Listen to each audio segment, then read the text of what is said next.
the head of the country's central bank floated the idea of dumping the greenback as the world's reserve currency, replacing it with an international currency.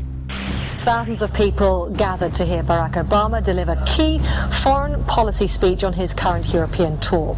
His vision for America's place in a new world order. Returning vets could be a risk to our nation. We've got to give them a stake in creating the kind of world order that I think all of us would like to see. And one of the ways it will drive the change is through global governance. I think a new world order is emerging. This is a hoax and a scam which is designed to transfer wealth and power from the private sector to the government sector and from the government of the United States to a world government. And those people who have been yelling, oh, the UN's going to take over global conspiracy government. Theorists. They've been crazy, but now they're right. And who got the money? Hundreds and hundreds of banks. Any bank that has access to the U.S. Federal Reserve's discount. Tell us who they are. No. You know, financial terrorism. They have the ability to tweak the knob. I am proposing that the Federal Reserve be granted new authority. The ultimate goal of the carbon tax and the cap and trade is to destroy production. This energy tax is the largest tax increase in American history.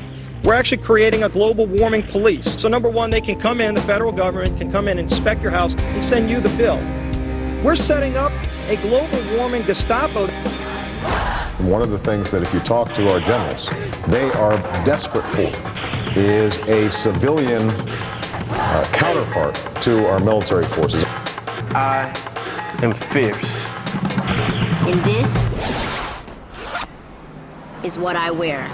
Senator Barack Obama's presidential campaign is asking Missouri law enforcement to target anyone who lies or runs a misleading television ad. I've now been in 57 states. I think one left to go. The president, when he was in Europe last week, he met with the king of Saudi Arabia. He appeared to bow. President Obama today proposed something new, something called prolonged detention. Pre-crime is where people are arrested and incarcerated to prevent crimes that they have not yet committed.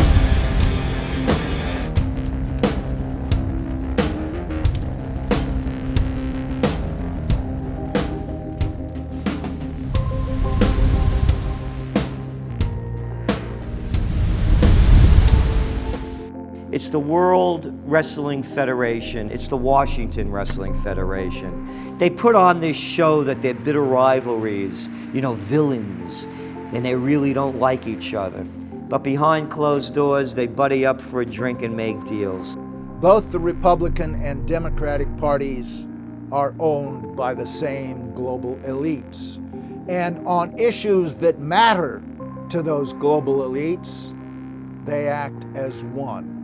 They've wrapped themselves in the American flag, and they've talked about preserving American heritage and principles, and all the while they're working to merge us into a new world order where our sovereignty will be destroyed. We'll lose all connection with our American heritage. With Bush, you knew exactly what you were getting. It was there was no iron fist in a velvet glove. It was just the iron fist. Whereas with Obama, you've got the velvet glove and the iron fist. You know, a very sharp guy, very smooth, knows exactly what he's doing. For that reason, far more dangerous than Bush. Well, at the end of last year, I was willing to give Obama the benefit of the doubt. I thought it was premature to write this guy off. But now that he's been in office for a while, it's obvious that he is very tight with the Goldman Sachs and JP Morgan's on Wall Street, and he is extremely compliant and pliant to the wishes of the large banks, going back to what we saw with Robert Rubin under the Clinton administration, changing laws in favor of the banks. And he's not doing anything to stop the banks. He's helping the banks continue to do what they were doing under Bush. So in fact, he's just a continuation of Bush on the subject of markets and finance, which is the most important part of his policy right now. People who voted for Obama wanted real change, and they're getting platitudes, they're getting a lot of nice talk, but nothing in the way of concrete change is taking place. In this town, business as usual. There's one puppet master that controls the left, and there's the same puppet master controls the right. They control the Republican Party, and they control the Democratic Party. This is not a party issue. This is not a left-right issue. The question is, who should government serve? And it should serve the people. In fact, government is just a tool of the dominant minority that uses economics and government law to enforce upon the public various mandates. The right-left paradigm in the U.S. and in U.S. politics is taken directly from the commercial world and the corporate world. In the business world, you have Coke, Pepsi. You have McDonald's, Burger King. You've got AT&T and Verizon. You've got duopolies. And a duopoly gives the illusion of there being some competition and some choice.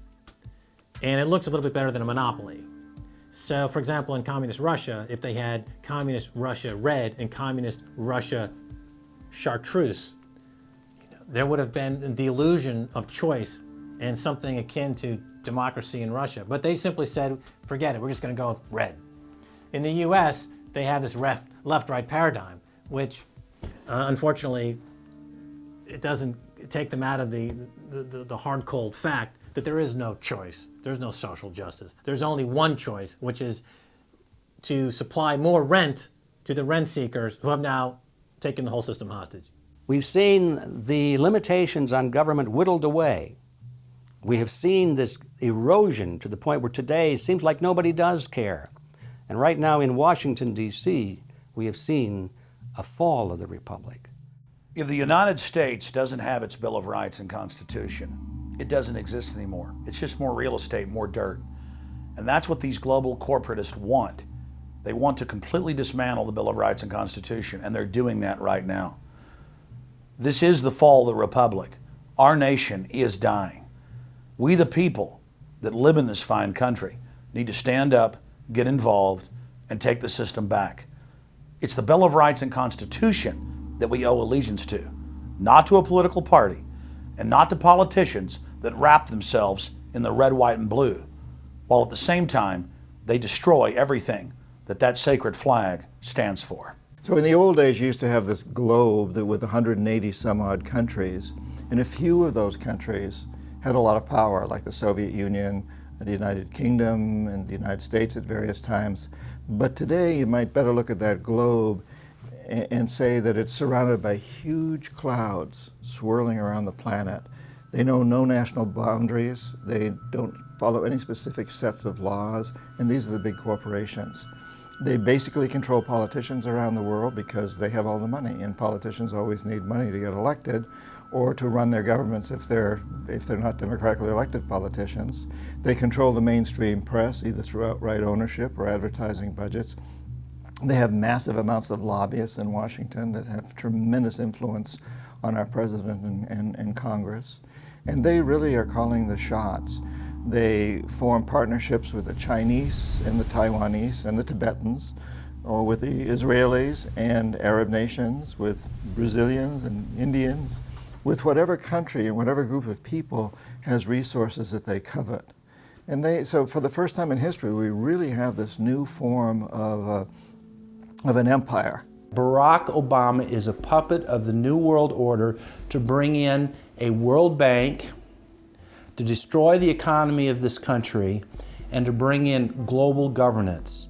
And no matter how likable the fellow is, we as citizens of this country need to stand up and say no. We have to stand up to preserve a republic here and a rule of law, which is under dire threat. We don't want to live under a world government of the corporations, by the corporations, and for the corporations. I don't want to believe it, and that's probably what holds me back on it, but I'm certainly seeing enough indication that it could be true. Absolutely, because they're always talking about Mexico and the United States and Canada ending up like Europe. And there's things done politically that seem to take us in that direction. And so I think it's incumbent upon all of us as American citizens to pay attention.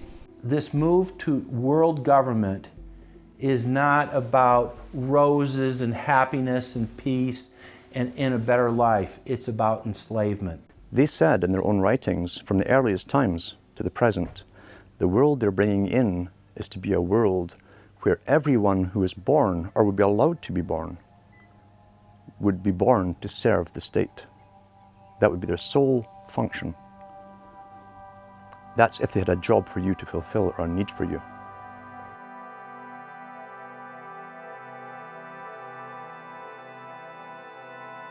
July 4th, 2009.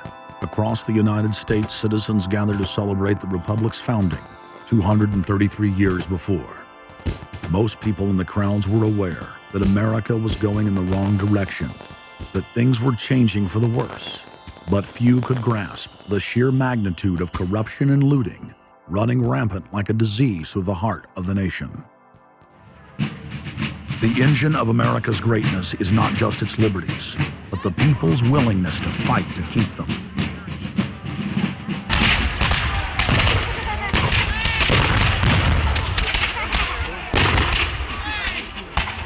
Hundreds of other nations have had much larger populations and greater resources, but have never produced 1/10 of the wealth, science, and art that the United States has. Why? In America, you had an amazing situation because you had the founding fathers who figured out that they could deconstruct the monarchy in such a way and then reproduce it with the three primary branches of government in a way that would create checks and balances and separation of powers. So you could have room, therefore, for individuals to work within the context of a cooperative, which is a democratic system of government, but it would still have enough room for individuals to rise up and become profitable and self-sustaining and rich in the pursuit of happiness without becoming dictatorial. But unfortunately, over the years, since all of those separation of powers have been cut away, and all of the beautiful design by the founding fathers has been co-opted by one corporate entity, one corporate communist entity, you don't have that anymore. So what we have, we're back to where we were before the revolution. You have one monolithic state. For the first 100 years or so of the United States, after the 1700s, when we freed ourselves from British rule, no corporation was given a charter in the United States unless it served the public good. It had to prove that. And then its charter only lasted for 10 years, or sometimes as long as the project to build a bridge or a canal or something lasted. But it had to be up for review, and it could only get charters if it was shown that it was serving the public interest. That changed, primarily because John D. Rockefeller kind of bribed Delaware and New Jersey to begin with into accepting a different system where he said, listen, if I pay you lots of money in terms of taxes, etc., I want to be licensed and not have to serve the public good. I want to be able to get around that law. And state after state after state changed at that point. In the United States, our Constitution and Bill of Rights recognizes that individuals have innate freedoms that can never be taken away by any government. For the first time in history, the people were unbound to reach for their full potential, producing and outcompeting every other nation on earth. The rights of free speech, self-defense, private property, due process of law, and many others ignited a revolution in human development that threatened the despotic rule of monarchs and tyrants worldwide. But the corrupt elites had studied history. They knew that great civilizations could only fall from within. And they know from previous experience and history that civilizations come and go and dwindle. They know the reasons why they come and go. Isn't the only hope for the planet that the industrialized civilizations collapse? Isn't it our responsibility to bring that about? Morty Strong, founder of the UN Environment Program, from his opening speech, Rio Earth Summit, 1992. Maurice Strong is the man who said that they would never allow another country to rise up as powerful as America. It will never be allowed to happen again. And he said the best thing we can do is to tear down all the factories, all the top commerce of the United States, and level it and give it back to nature. So that was the advice from this character, who has tremendous power at the United Nations and was picked up and groomed by Rockefeller himself. Over the past decades, since the Kennedy assassination approximately, you've had an ongoing oligarchical transformation of virtually every country in the world. And in the United States, it's taken the form of an oligarchical counter-revolution against the reforms of the 1930s, with the Wall Street interest asserting itself as more and more dominant. And once bankers and oligarchs have power, the things that they do, you could call them a policy. You could call it something like a tropism. It's like the way a plant responds. Naturally, since they're oligarchs, they're going to try to downgrade the standard of living of the vast majority of the population. They're going to claim that the world is overpopulated, that industrialization, industrial pollution, and overpopulation are the main problems that face the world. And they're generally going to try to crush and mortify any kind of popular democracy or mass movements with any kind of progressive content. Nations rise and fall. They knew how debt could never be recuperated. They knew that disease or prolonged war could wipe out the population and the future populations that pay off debt. So these guys all work together. That's why it's no surprise that today you have Lord Rothschild coming out, pushing the latest scam or religion that we must all believe in, which is global warming, which his personal bank, his family's bank in Switzerland, will be in charge of. They've run the system, the whole economic system of the world for the last 250 years. So why shouldn't they also run the economic system for the next few hundred years? The question of a ruling class, oligarchy as a ruling class, is posed by Plato in the Republic, where we find that oligarchy is a constitution full of many evils, where the rich dominate the government by buying it, and the average individual or the poor count for absolutely nothing. Oligarchy is a frame of mind. In other words, if you're a banker, this is already a worldview. It's a world outlook, and it implies the policies that have got us here, right? Malthusian policies, zero growth policies, driving down the standard of living, attempts to wipe out all kinds of mass institutions that might be a countervailing force. This is a scientific dictatorship, which Bertrand Russell said, and the Huxleys said, both Aldous and Julian Huxley said they would bring in the scientifically controlled society.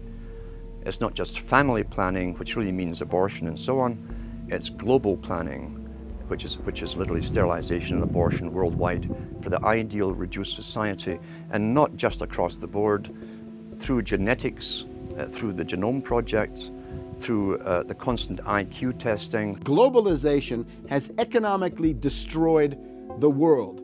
You've got at least 40 to 50,000 people who die every day worldwide from starvation, malnutrition, and diseases which can be cured for pennies, such as diarrhea.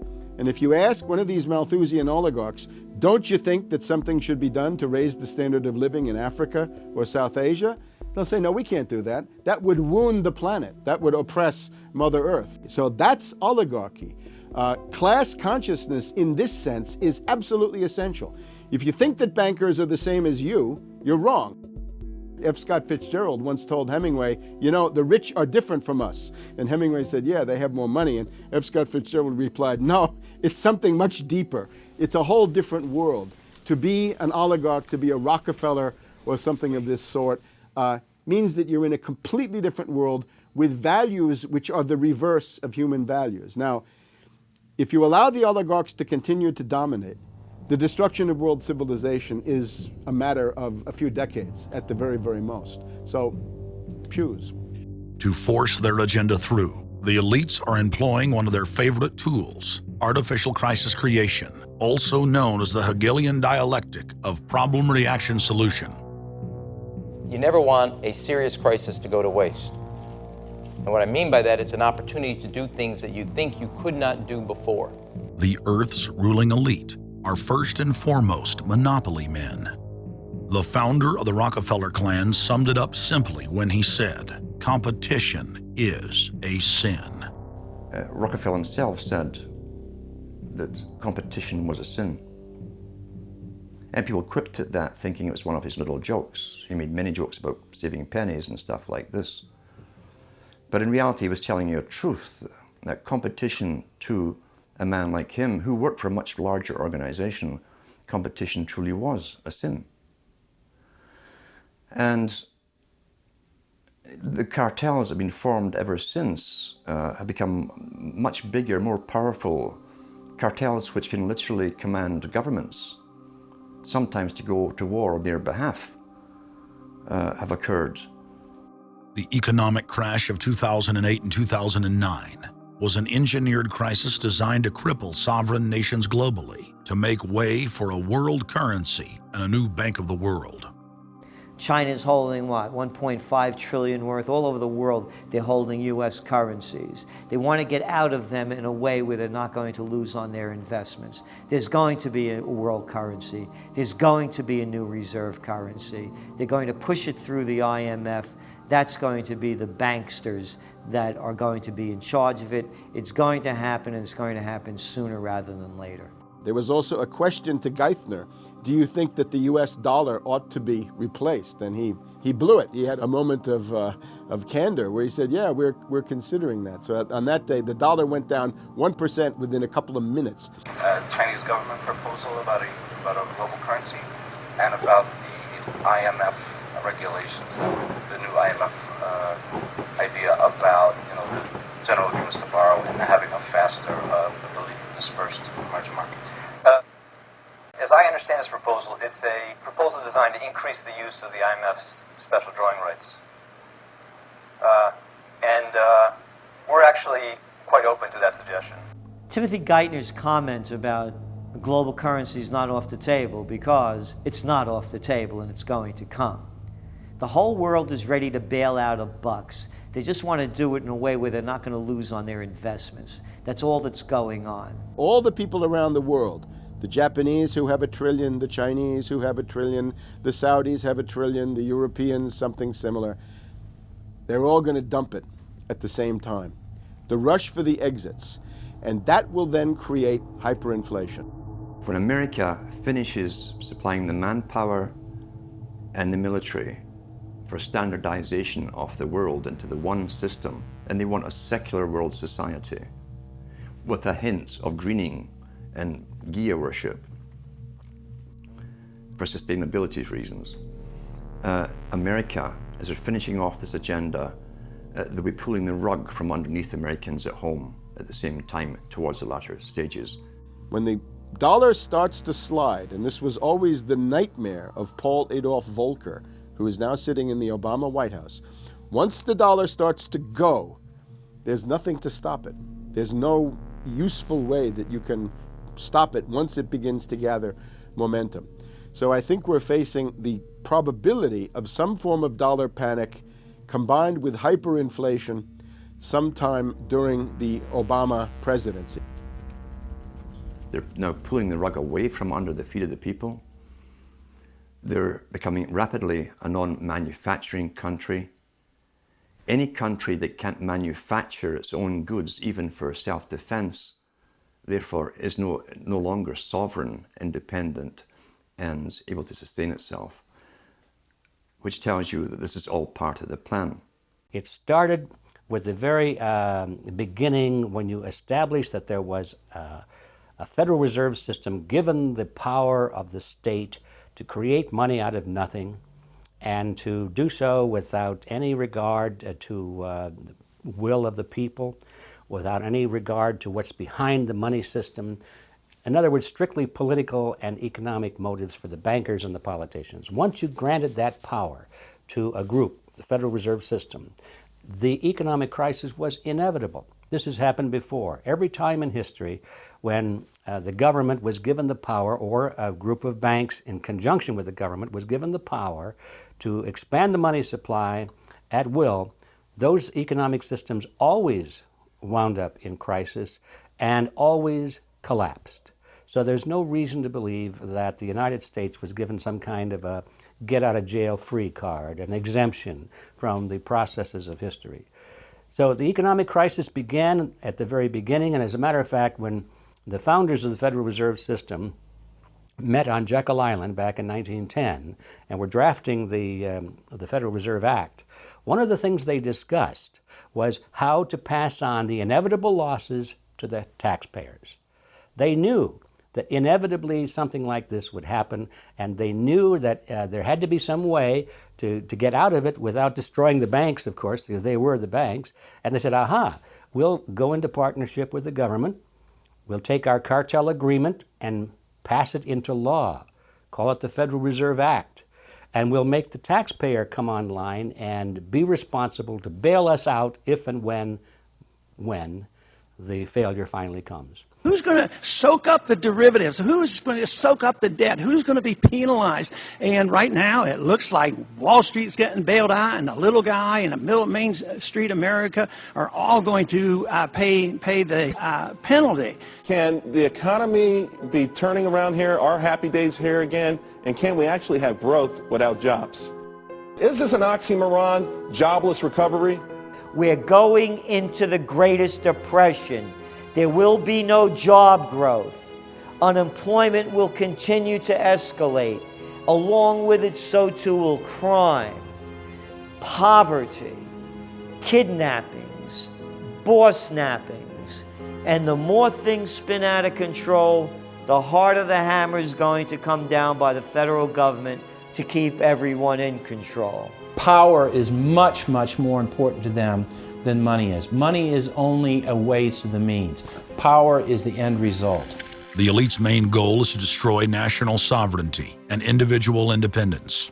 To consolidate their grip on power, the banksters create artificial debt bubbles that are mathematically impossible to pay back. These are those sinister, toxic assets, the complex financial instruments that they talk about but never really name. They're paper based on paper. They're credit default swaps, collateralized debt obligations, mortgage-backed securities, asset-backed securities, structured investment vehicles, auction rate securities, and so on down the line. It's an immense mass of cancerous, fictitious, speculative paper, bloated in value, impossible to bail out. Triage the derivatives on their books. There's no way to bail out a $1.5 quadrillion black hole of derivatives, but nevertheless they tried. The Wall Street cronies are crooks. If you leave the vault to the bank open, these people are going to help themselves. The job of the government is to make sure there's somebody there to make sure the vault is closed, and very few people have the combination.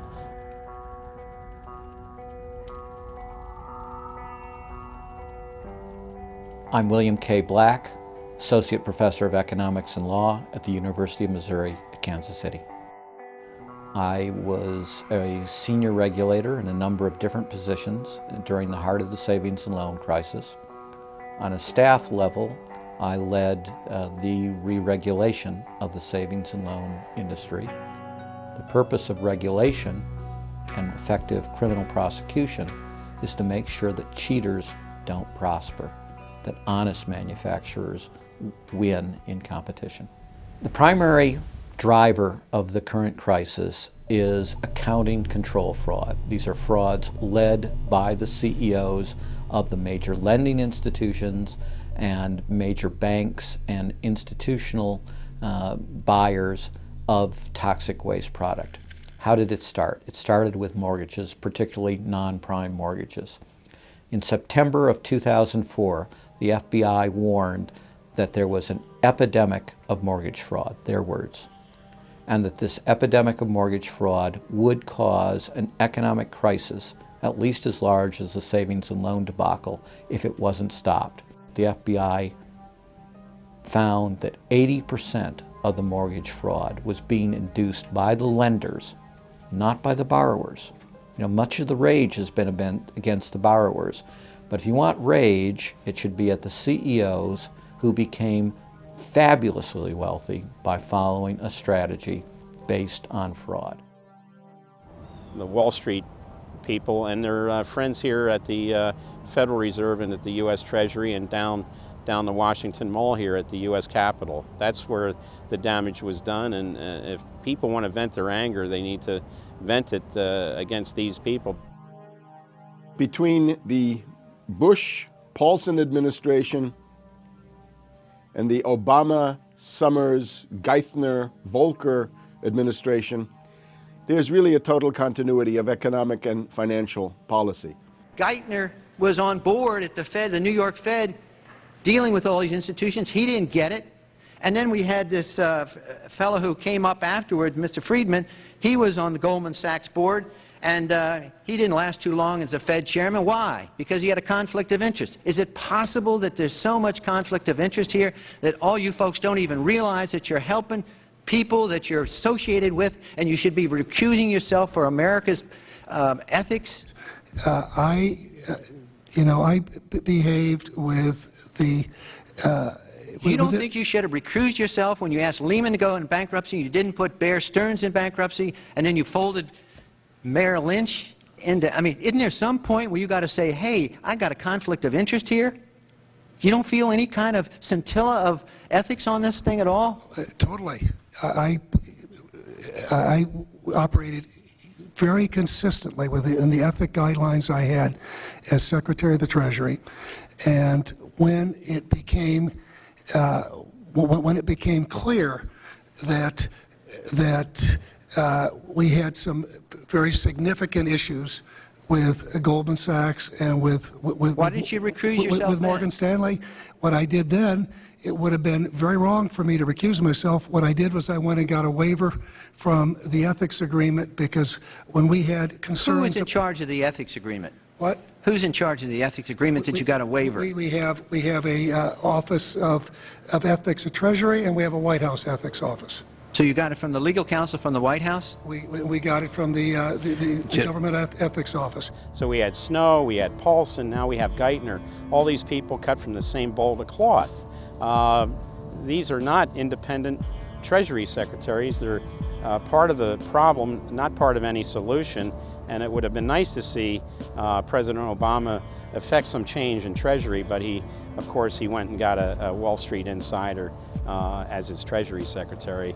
Everything that's speculative, parasitical, cancerous, bloated from all these administrations, going back to Carter and even beyond, comes together in the Obama administration. With Volcker, with Summers, who's part of the economic crimes under Clinton, the guy who brought you derivatives and the abolition of the Glass-Steagall firewall. You could not have gotten a more perfect setup for a takeover from a previous government, the Bush regime, than the Obama regime. Now, there are some authors out there already saying that it's the same bunch, and it's true. It's the same bankers who put the same boys forward. Obama, far from helping the public and giving them something new or giving them more power and say over their own affairs, has actually sided immediately with the bankers who once again have robbed the public blind, and now they must get bailed out by your tax money. Obama does it all with left cover. He makes you think that he's somehow different from Bush, that this is somehow benevolent, that he cares about the poor. And in reality, this is the cruelest hoax and the most bogus sham. Obama is 1,000% devoted to Wall Street interests. When Wall Street says jump, Obama jumps. And again, it's about $30 to $40 for the bankers for every dollar that ever reaches an unemployed person or somebody who's on food stamps or some infrastructure building for highways. The hope with the Obama administration was that it would move us beyond this. But unfortunately, what we're seeing more and more is that Obama has brought in many of the economists who bought into the system in the past. Larry Summers is a very good example. And so many of his economists, many of the people there, you can really almost at this point relate Obama to Hoover, who did something similar in his presidency, as opposed to Franklin Roosevelt, for example, who brought in a very fresh team. So the concern here now is that Obama's falling into this trap of bringing in the same people who put us in the position that we're in today, and other people who buy into the same theories that brought us here, this mutant form of capitalism. presumably what most politicians want to come in is say, hey, the problems of the past, they're due to the old guy, and I'm cleaning house, and I'm going to bring in a new team, and don't blame us for the things we've inherited. Can't say, you know, those policies of the past that came before were insane, because you got the guy that was one of the key architects of those policies. People need to stop having allegiance to their political party. They need to have allegiance to the Bill of Rights, the Constitution, and what has made our republic so special. The basic human rights and dignity that every citizen of this country inherently has. Not because it's some right given to us by government, but because our Bill of Rights, our Constitution, enshrines that these are inalienable rights given to us by God, that we inherently have as sentient, free, conscious beings.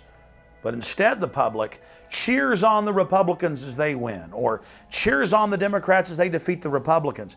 It's an endless, staged, gladiatorial event, special interest own both parties, and they project this false left-right paradigm up as like a movie screen. And behind that, behind the throne, the establishment is able to control our society and engineer it into this high-tech police state. If you try to let the finance oligarchs who created the crisis turn around and say they're the doctors who are going to get you out of the crisis, they will dig you deeper and deeper into the bottomless abyss of world economic depression, financial collapse, and disintegration. The Democrats have really done more to destabilize the American economy and to help the big banks on Wall Street than the Republicans have done. I would imagine that the Republicans know a little bit more about finance and markets enough that when someone like Goldman Sachs asks the Congress to change laws as they did in the 90s to do away with position limits on the futures contracts, the Republicans would have said, no way, that's completely inconsistent with any notion of a fair market. But the Democrats, I have a feeling, are just not financially literate enough to say no. And I think that Goldman has very shrewdly positioned themselves with the Democrats, because the Democrats typically, like many NGOs that I've run into, they seem to have a complete inability to comprehend these issues of markets and finance and how it relates to social justice. So under the Democrats, we also saw the repeal of Glass-Steagall. Glass-Steagall said there's an inherent conflict of interest between the commercial banking side, which is the lending side, and the investment banking side, which is taking an ownership position. And we have to end this conflict of interest by separating these two entities. You can have investment banks and you can have commercial banks, but they have to be separate. Do you think that the repeal of Glass-Steagall was a tragic mistake? No, I don't think so. You could be a commercial bank like Chase Manhattan, or you could be an investment house like J.P. Morgan, or a bank like Bank of America, or an investment house like Merrill Lynch. But you couldn't be both. And as the 90s went on, the screaming hyenas of Wall Street were demanding that this prohibition, this regulation, be abolished. This was an illegal and inappropriate form of casino. The derivatives were being used and they were being unregulated, and people were getting 30 to 1, 40 to 1, 50 to 1, and sometimes 100 to 1 profits on the way up. And remember, derivatives are a zero-sum game. So there's nothing there. It's not like a piece of stock in General Electric or Ford or something like that where there's supposed to be some value. Derivatives have no value. But the very people, Summers and Gettner and all the people at Goldman Sachs and J.P. Morgan who created these things made not millions or billions, but trillions on the way up.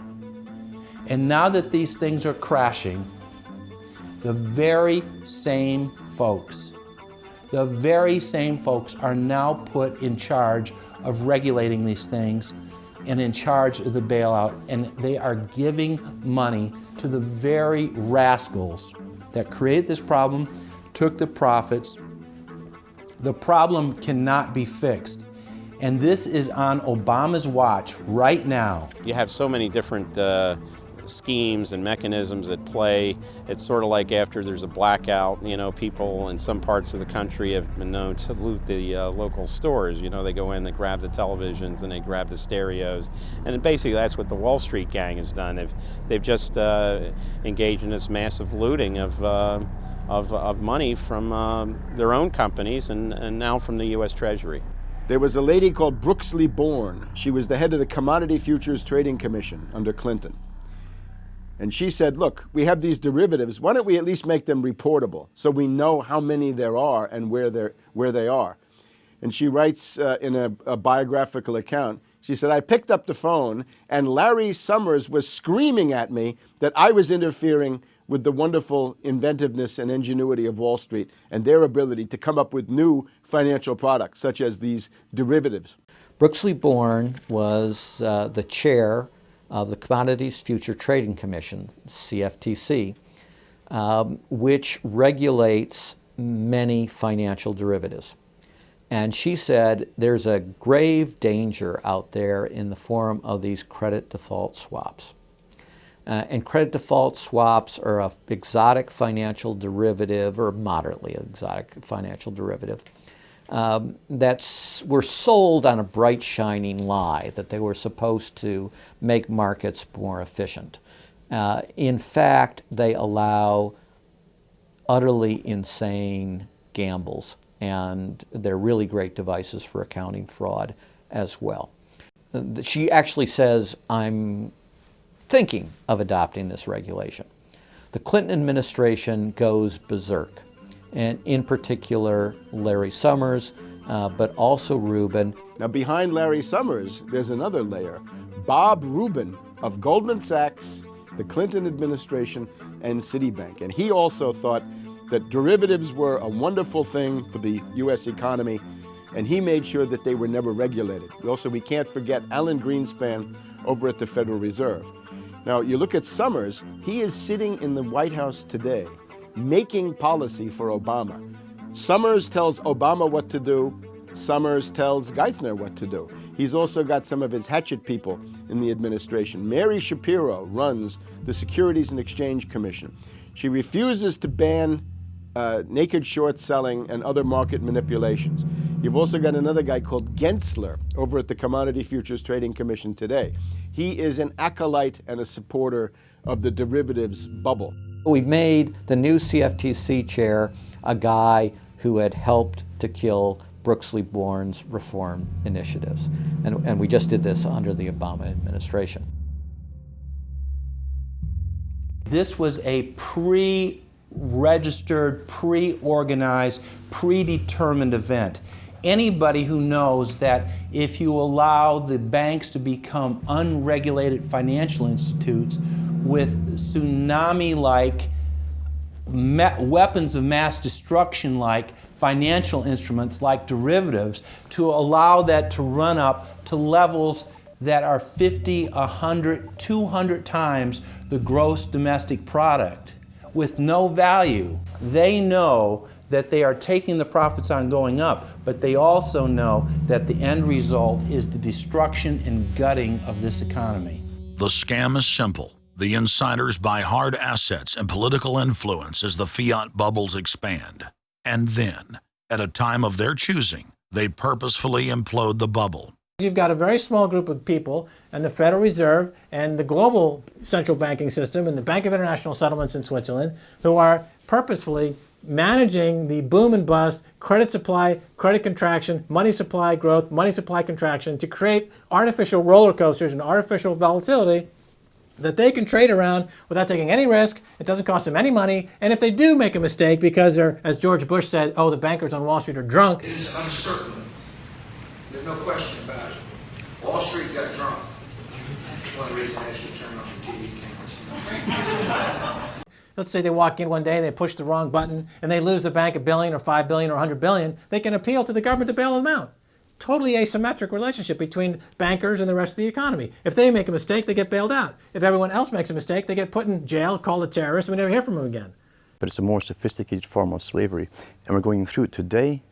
We see the taxation is going up all the time with the supposed crash of the banks that was not a happening out of the blue. It was set up for this time. They could have kept it going for another few years if it suited them, and then crashed all the bubbles. But now is the time. As they say in their own writings, now is the time. One of the great benefits of an economic model from an economist standpoint is you can basically get whatever results you want. You can manipulate the inputs to make that happen. And that makes it a very easy tool to use to hoodwink other people. These manufactured, these engineered financial catastrophes are the result of a central banking system that has the ability to add and subtract credit, add and subtract dollars and money at will to create this roller coaster effect. Because unlike most people, the banks are able to make profits as easily on the way down as they can on the way up in any given situation. Volatility is great for banks and professionals. Volatility is not great for the most average people. Their operatives in government and media then hold the economy hostage by issuing the ultimatum: give us unlimited bailout money or the economy dies. What's being used is what I call, to try to get the money, is what I call the suicide threat, where, you know, if anybody has ever seen the movie Blazing Saddle, the sheriff is surrounded by hostile town folks. He takes out his gun, points it at his head and says, you know, don't move or I'll shoot. Well,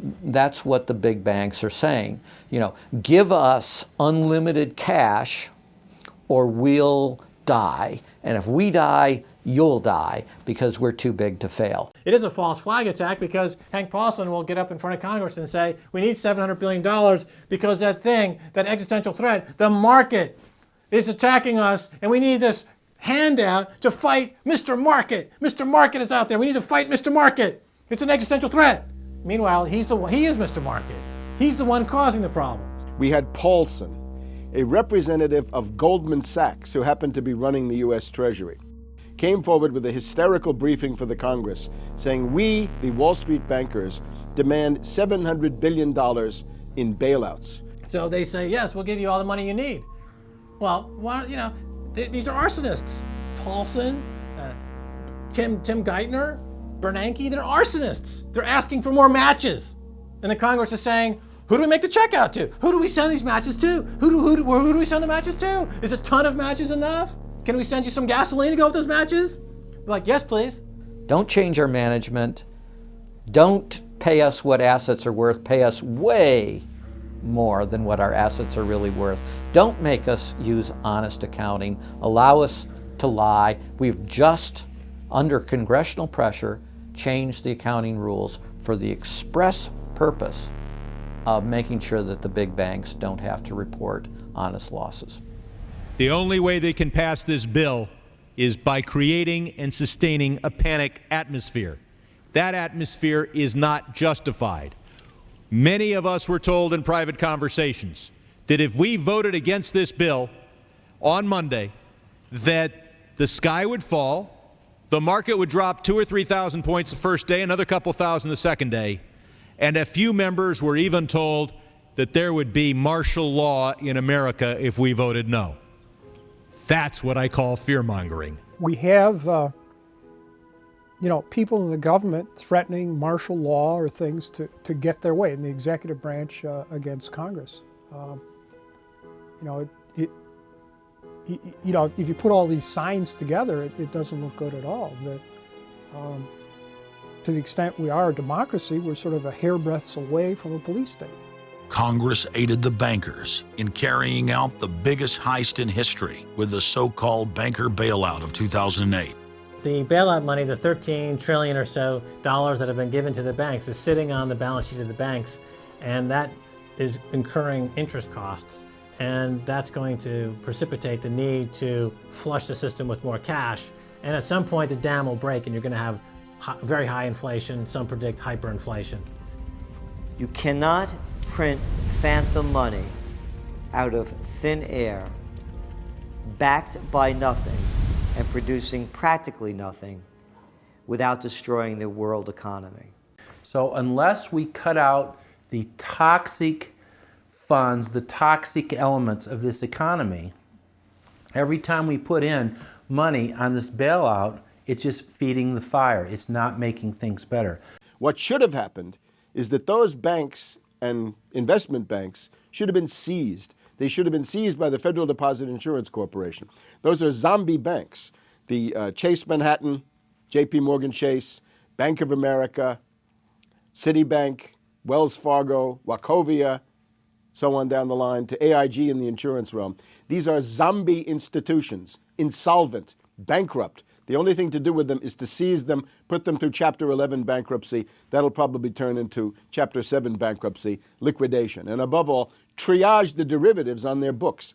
There's no way to bail out a $1.5 quadrillion black hole of derivatives, but nevertheless they tried. They will, of course, try to regain some of this money back, but their debts, unlike any other period in history, are now a quantum size bigger than the entire global GDP by a factor of 50 to 100. It's almost infinite amount of debt. If you really look at the numbers, because of the massive, massive debt, and right now, total debt in this country is about 375% of the gross domestic product.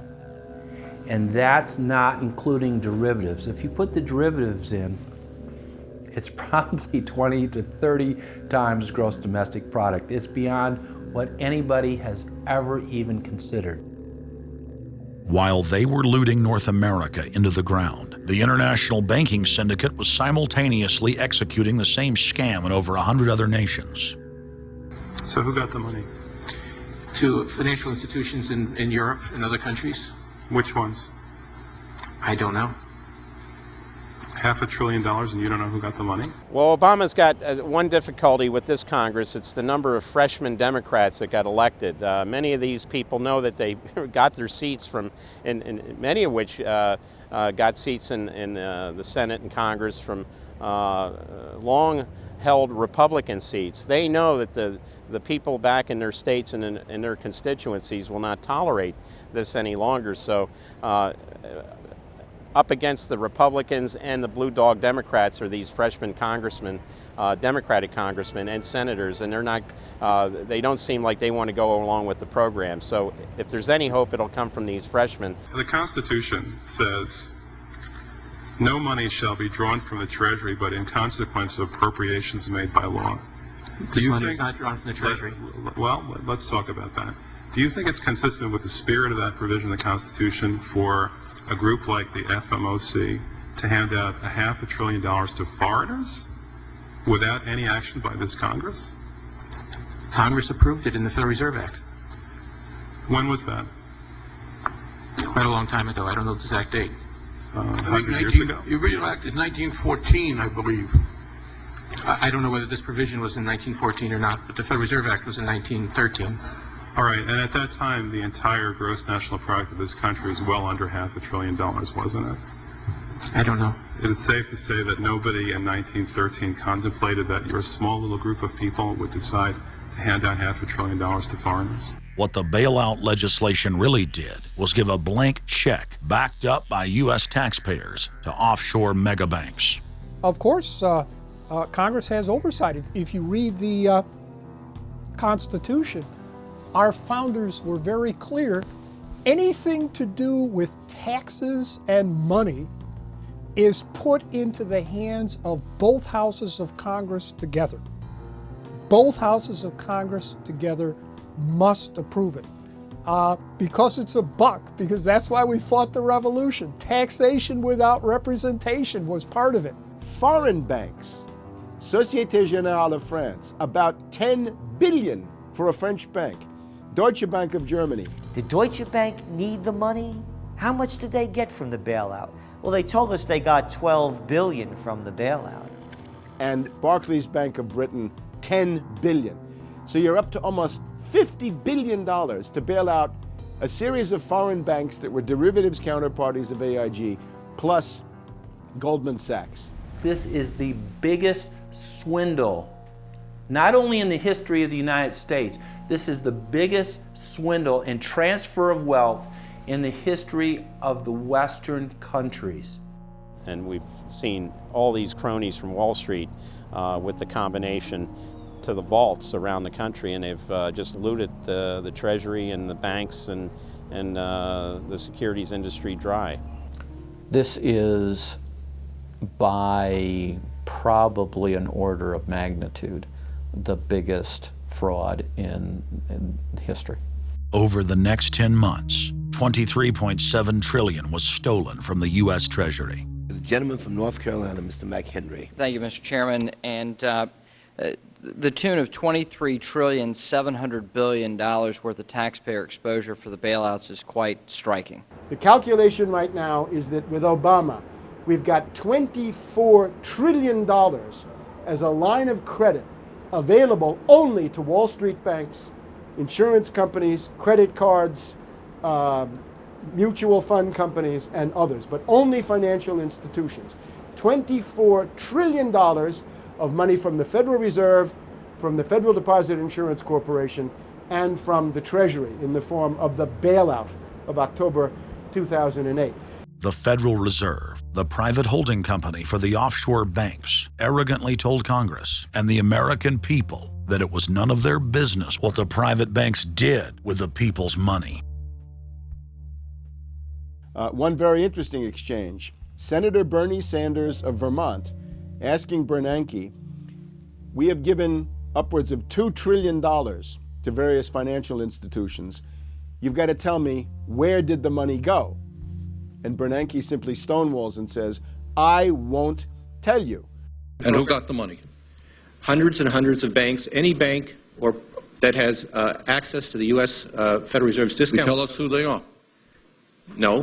Do you have to be a large, greedy, reckless financial institution to apply for these monies? There is no subsidy. There is no capital involved. There is no gift involved. It is a collateralized, short-term liquid loan that is both over-collateralized and is recourse to the company itself. We have never lost a penny doing it.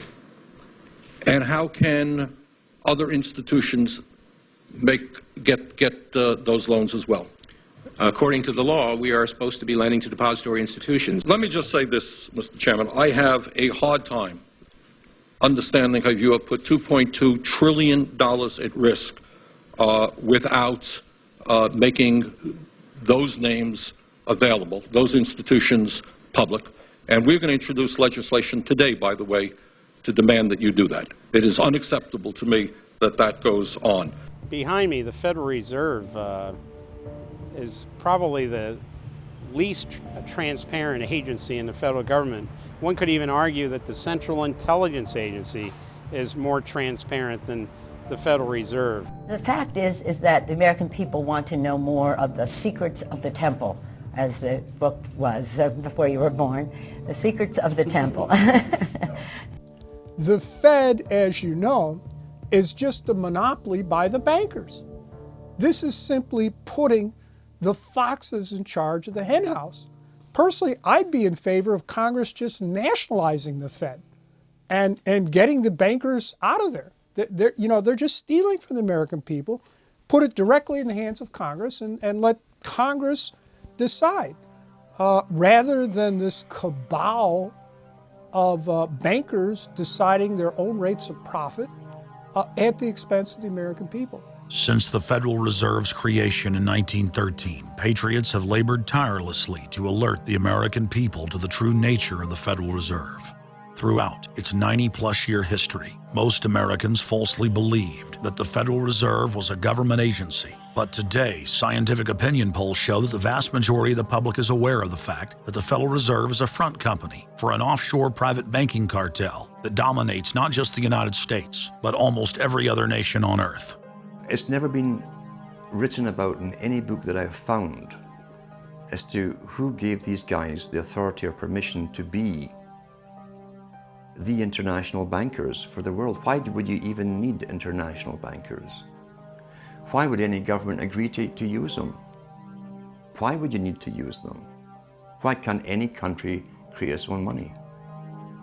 It tells you there was already an existing superstructure, already in existence, maybe 200-300 years ago, to give these guys permission to somehow be the overlords of all money for all countries. Polls also reveal that 75% of Americans demand a public audit of the secretive organization. By the summer of 2009, Congressman Ron Paul's bill to audit the Fed had gained more than 280 sponsors in the House. But the private Fed's high-powered lobbyists were able to block a vote on the bill in the Senate. That only piqued the public's interest. I have another amendment. I have been informed that the majority plans to block consideration of this amendment, which is number 1367, regarding the transparency at the Federal Reserve. Madam President, I'd like to call up Amendment 1367. Without objection, the clerk will report. The Senator from South Carolina, Mr. DeMint, proposes an amendment number 1367.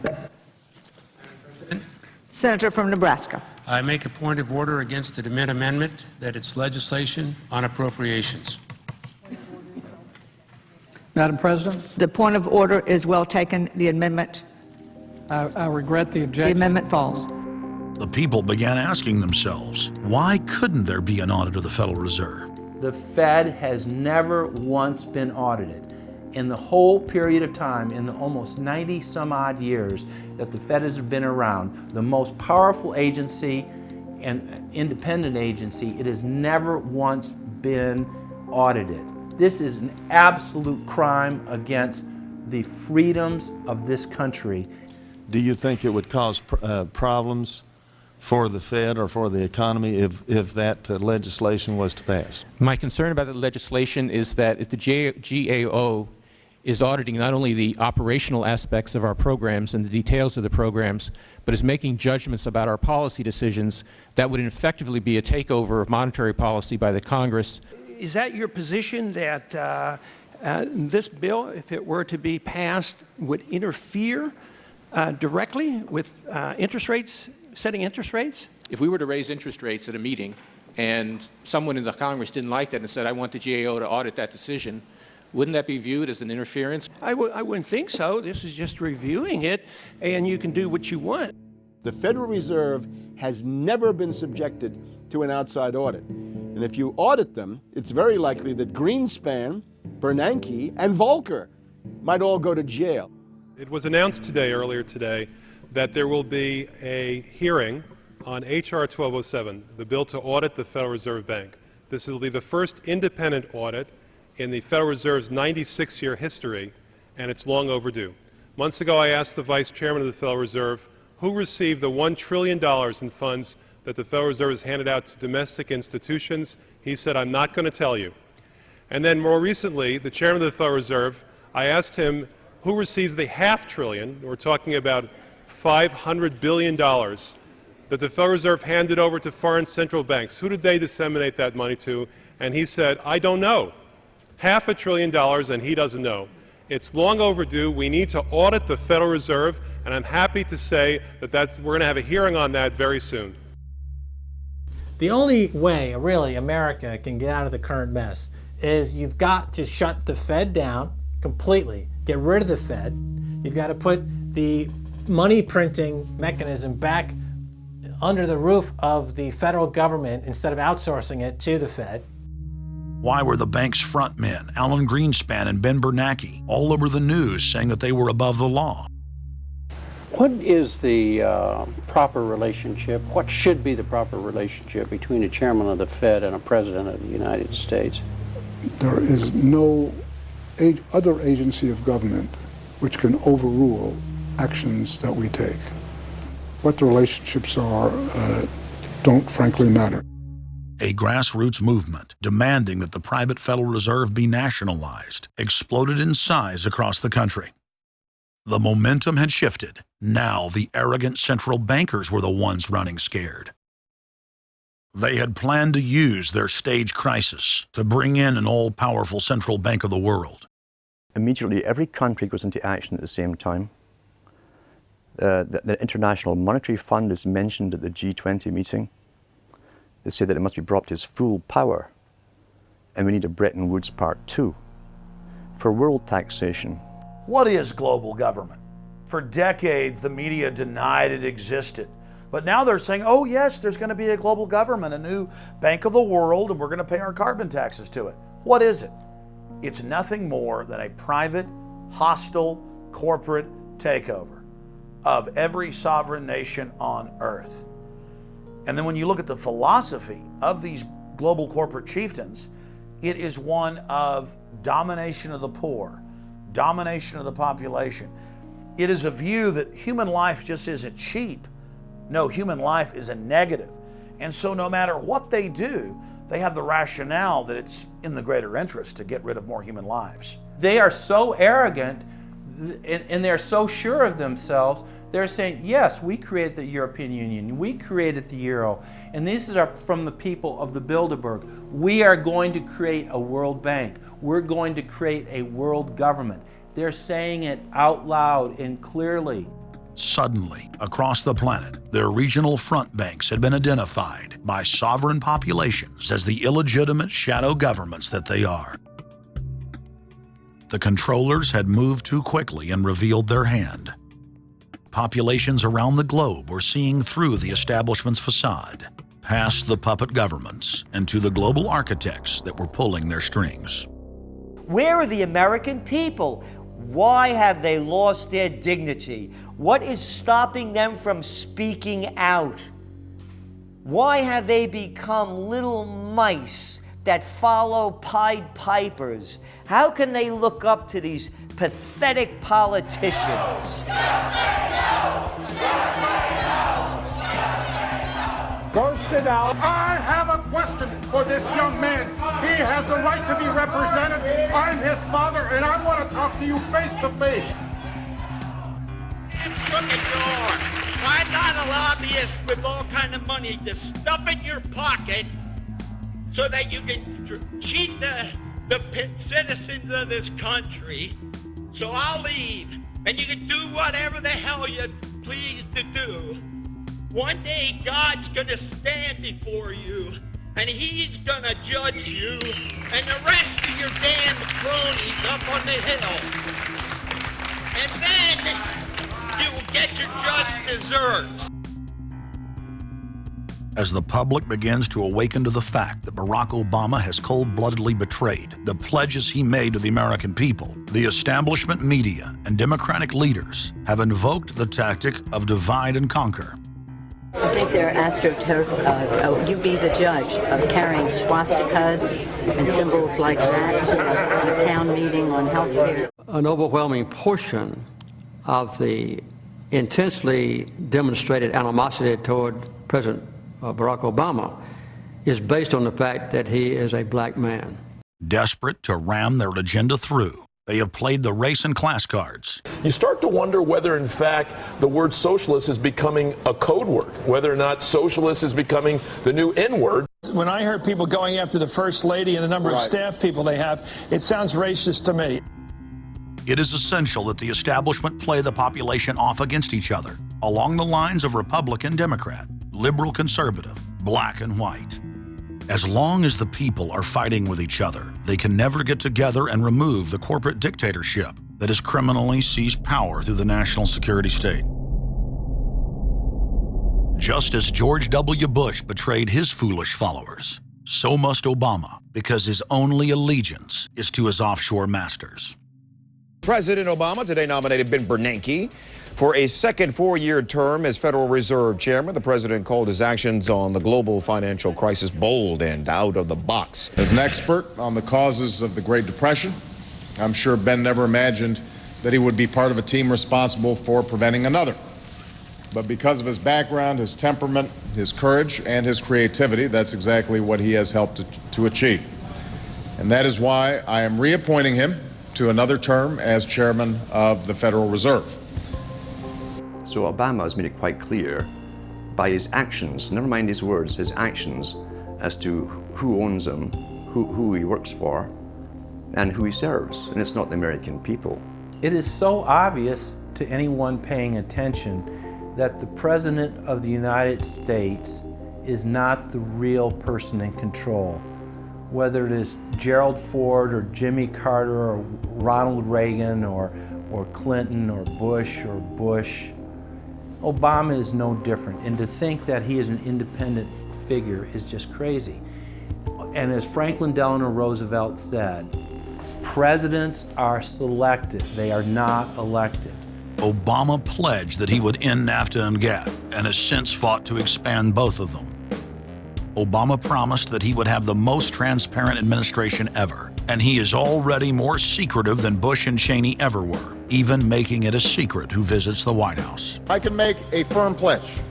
If your family earns less than $250,000 a year, if you make less than $250,000 a year, if you are a family making less than $250,000 a year, you will not see your taxes increased a single dime. You will not see your taxes go up. You will not see your taxes increase one single dime. Not your capital gains tax, not your payroll tax, not your income tax, no taxes. Not your income tax, not your payroll tax, not your capital gains taxes, not any of your taxes. Not your payroll tax, not your capital gains tax, not your income tax, no tax. Your taxes will not go up, because the last thing you need is higher taxes when we're in a recession like this, and you won't get one under an Obama administration. Obama made the centerpiece of his campaign the pledge that taxes would not be raised on anyone making under $125,000 a year. He has since gone back on that promise as well and has proposed new taxes on payroll, energy, home mortgage deductions, and scores of other taxes. He made a pledge. He said, I'm not going to raise taxes on anyone making under $250,000. Is that pledge still active? We are going to let the process work its way through it. So it's not. So it's not. So it's not. We're going to let the process work its way through it. All right? The Senate is looking especially at this issue of capping the deductions for health care that employers and employees now get. That would be an tax increase for many families earning under $250,000, but the president said he was open to it, so that means that the tax pledge he made back in September is no longer operative? Obama said he was going to abolish the Patriot Act. He now vigorously defends it. We saw the same type of flip-flop when it came to warrantless wiretapping of the American people. Look what Obama's done with wiretapping, surveillance. He's brought it to heights even beyond what George Bush, the disgusting levels that he brought it to. So we have more surveillance. Now they're talking about, what is it called, Cybercom, the new Pentagon secret cyber society that's going to be watching over us. To get those terrorists, we got to get those terrorists. So now they'll be invading our privacy even more. So, I mean, it really almost makes you ask the question, would it have been better if we never invented the internet and had to use paper and pencil or whatever? Now Obama is setting up the Cybersecurity Command, which the government admits completely ends the Fourth Amendment and allows President Obama to shut off the internet in the United States whenever he wishes. Indeed, in today's world, acts of terror could come not only from a few extremists in suicide vests, but from a few keystrokes on the computer, a weapon of mass disruption. As part of the new single national security staff announced this week, I'm creating a new office here at the White House that will be led by the cybersecurity coordinator. This new control grid is administered by the Pentagon. They just want to keep tabs on us. So we're turning into a surveillance, wiretapped government state. The government is taking more and more control over our lives. I can stand here today as President of the United States and say without exception or equivocation that we do not torture. Obama made a show of investigating torture, but has ignored the Army's own detailed investigative reports, which name the torturers that the White House memos document were following the directives of Bush and Cheney, the men who are most guilty for issuing the infamous orders. Some low-level soldiers have been prosecuted for their role at Abu Ghraib, but no senior officer has been held accountable in any of these cases to date. Heidi? I know that these debates lead directly, in some cases, to a call for fuller accounting, perhaps through an independent commission. Now, I've opposed the creation of such a commission. Next, Obama expanded Bush's doctrine of indefinite detention of foreigners without trial to holding citizens without evidence indefinitely, without ever even committing a crime. President Obama today proposed something new, something called prolonged detention.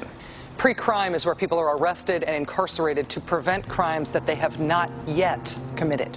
Barack H. Obama, who ran as an anti-war candidate, has continued the war in Iraq, massively expanded the war in Afghanistan, and unleashed a new conflict in Pakistan.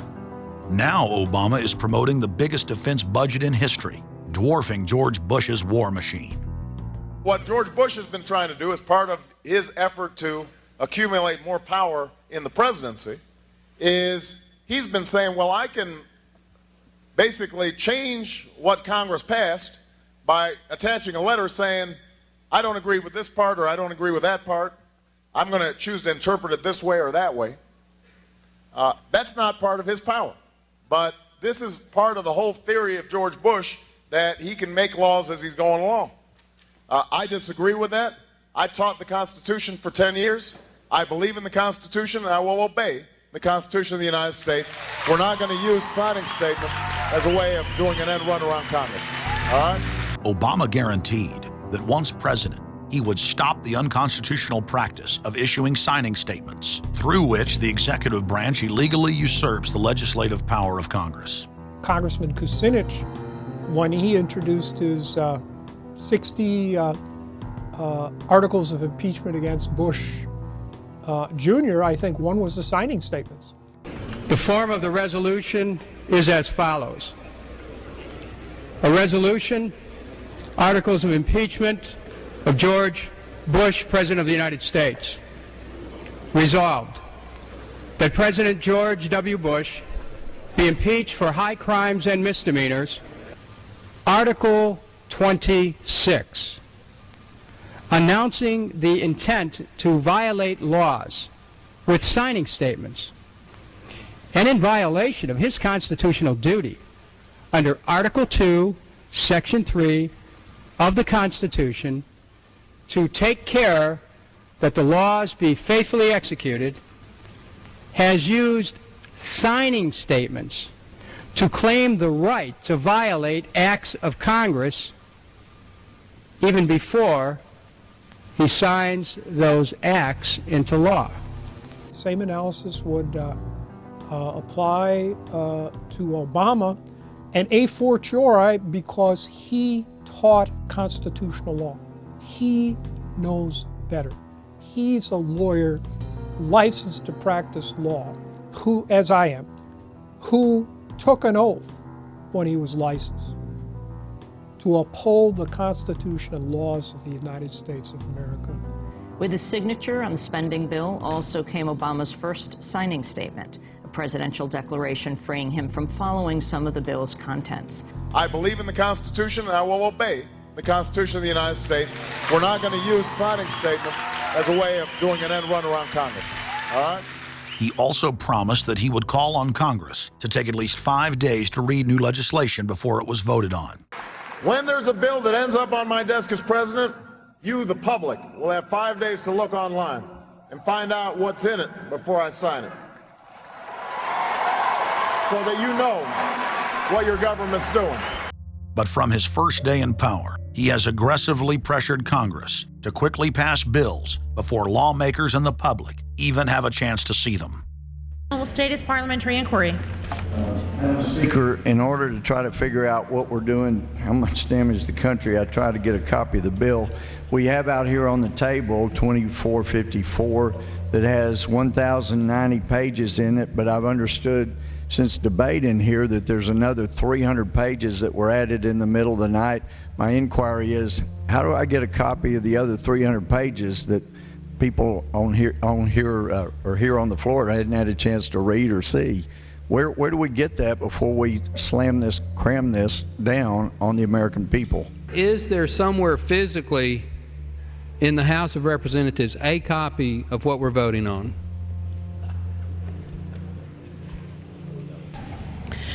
The gentleman has not stated a parliamentary inquiry that the chair can answer. Mr. Speaker, I have to say that I am outraged. Here we are getting ready to vote on a piece of legislation, and we haven't even seen 300 pieces of this legislation. No one can even find the bill or even knows where it's at.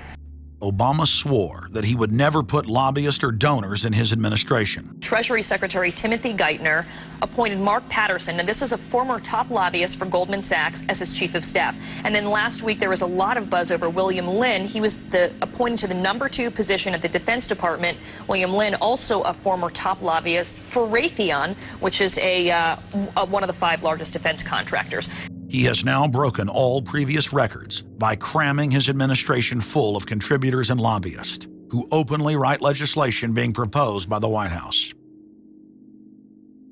There's a good reason Obama doesn't want to give the people or Congress any time to read the bills.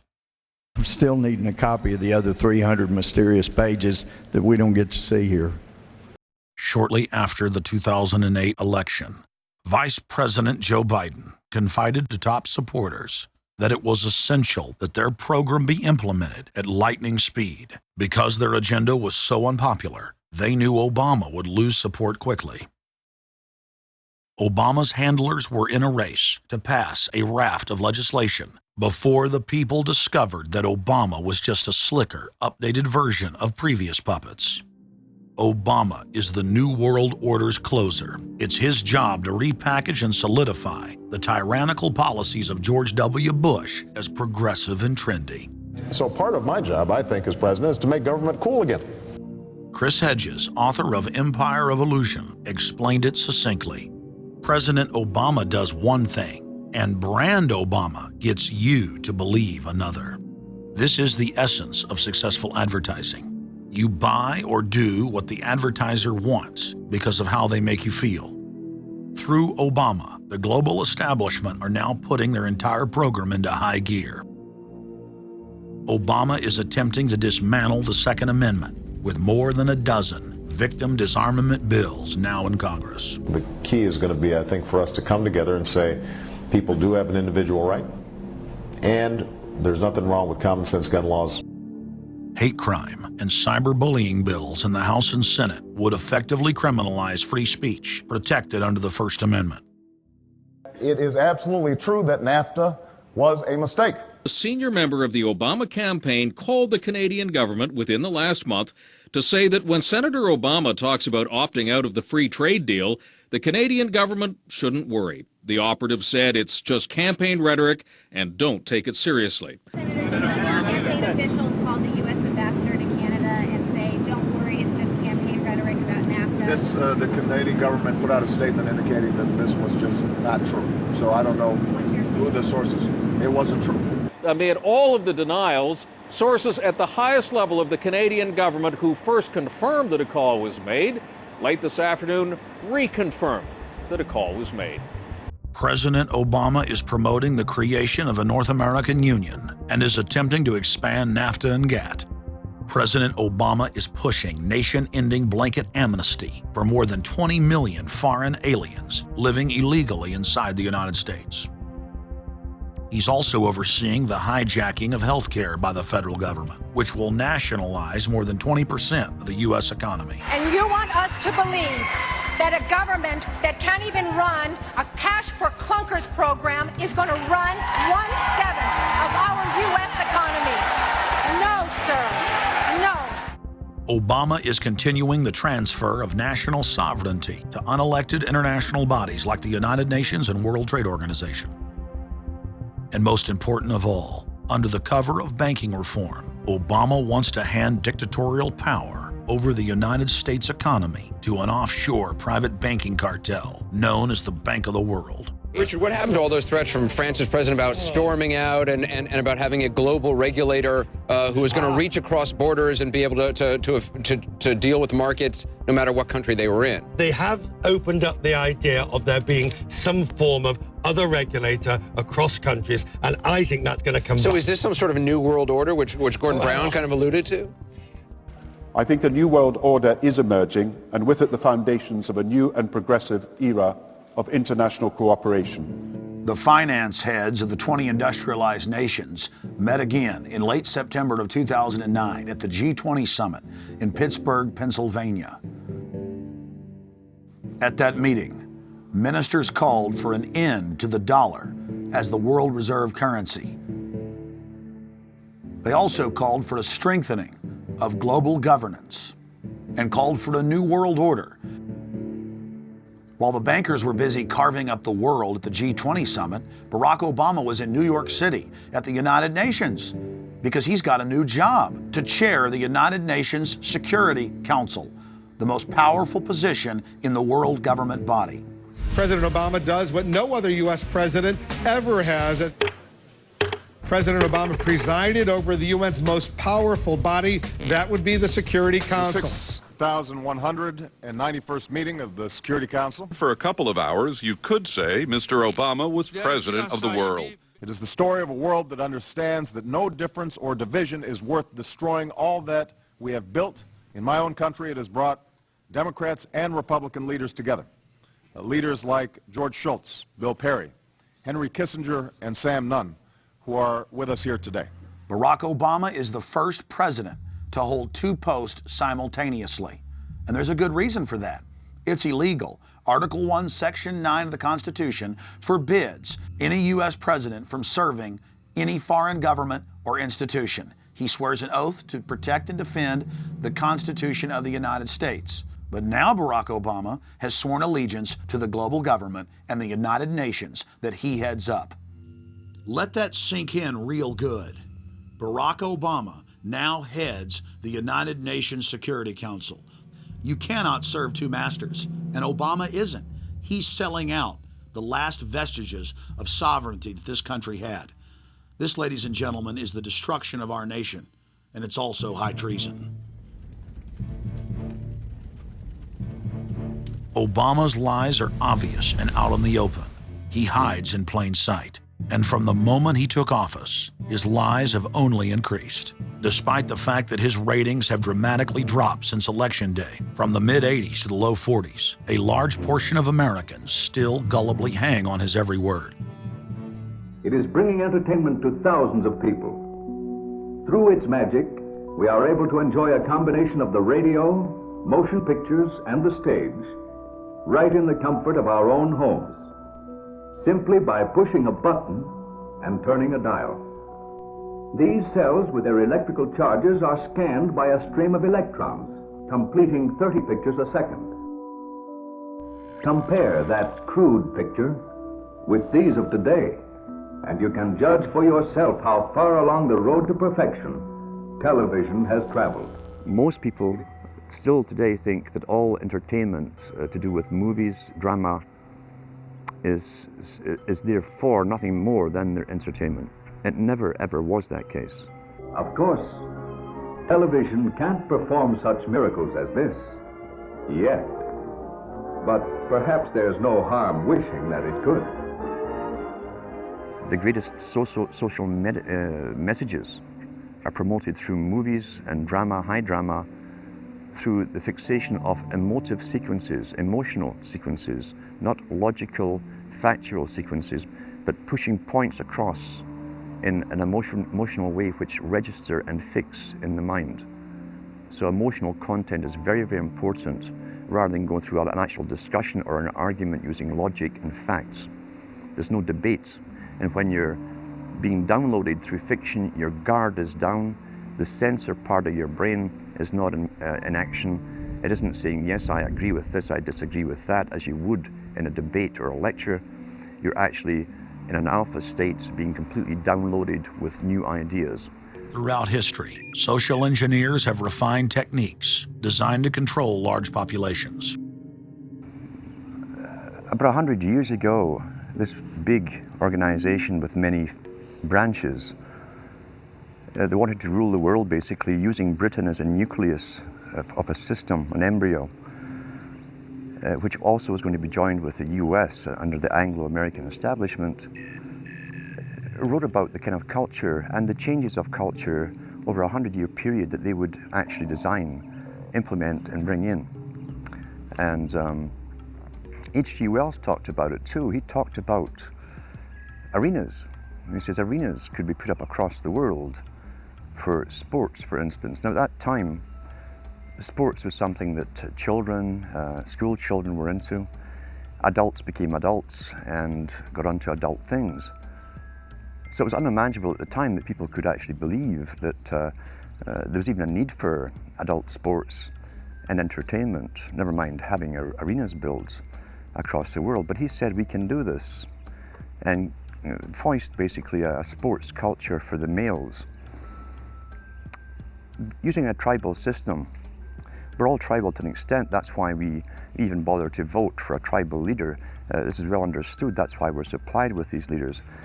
And because the average man was to become more disengaged from his own destiny as the expert class arose, it was decided that the males would get their outlet basically, gradually becoming helpless as males through sports. Therefore, they'd have a tribal team they could identify with. They could cheer them on as they were winning. In their own personal lives, they were getting nowhere. They were getting disenfranchised in a sense as experts took over decision-making for them in all kinds of fields. So this was psychology at use, planned before they even implemented the sports. When radio came along, of course, they used that to the maximum. Sports for the men, soaps basically for the women. And then in came television, as I say, with its alpha state, its hypnotic state. And sure enough, around the 1960s, really, 50s and 60s, it took off. It really, really took off. And men became glued on Saturday nights to the sports shows. A culture industry, which is called by its own the culture industry. The Soviet Union had a department called the culture industry. Their actors and directors were called the cultural leaders, because they would, like a computer, people are like computers, all you have to do is keep giving them new updates every so often, and you can change an entire country or a nation or a block of nations who are all getting the same upgrades at the same time along certain paths. Today we call it political correctness. Most people want to belong to their peer group. They want to be the same as everyone else when it comes to opinions. In fact, they judge their own personal sanity by bouncing ideas off their neighbors and friends who will answer back and agree on these same topics in kind.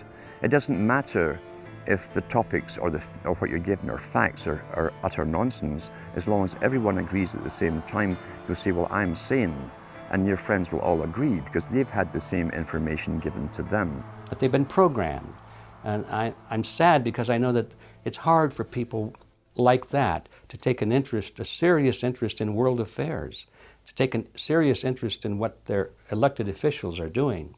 And they're not going to be really inclined to study or discover the deception that's being used against them. And so I'm sad because I see all of that in a flash in my mind as being an indication of how easy it is for the masses to be manipulated. The scientific dictatorship understands what makes human beings tick. They understand our psychology. They've studied it, and they're using it against us. But the minute the public awakens to the fact that there is an agenda to manipulate them, and the second the public realizes that they are being conditioned and controlled, the establishment begins to lose that edge they've got over people.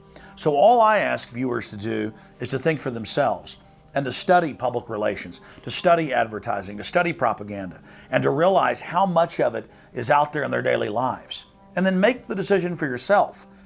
I just want people to think on their own and to not have their decisions and their thoughts and their ideas pre-packaged and basically downloaded into them. If it's on TV and a famous face says something, then it must be true. He doesn't have to show you facts or anything else. You've been brought up with these faces. That's why they keep these guys on television into their 70s and 80s. You've grown up with this father figure who's on television every night at 6 o'clock, in your house, in your room, staring right at you, and he's a father figure. Would he tell you a lie? So you naturally never suspect him. And this same man will lead you through new topics. He'll introduce experts on the topics. They'll have a little summary at the end of every talk, and you are now left with the conclusion that's presented to you. You don't arrive at it, it's given to you, and it's good enough for you. When I was growing up, people were talking on their front porches, neighbors were playing baseball, there were nightly barbecues. You don't see that anymore. We've lost our communities. You drive through neighborhoods, you see the blue glow of television sets. We're losing our humanity. So if you want to rebel against the globalists, the social engineers, start by turning the TV off a few hours a day and actually getting to know your neighbors, getting outside that comfort zone, expanding your horizons. By coming together as communities, by getting to know our neighbors, we defeat the social engineers. We're programmed today perfectly, just like machines.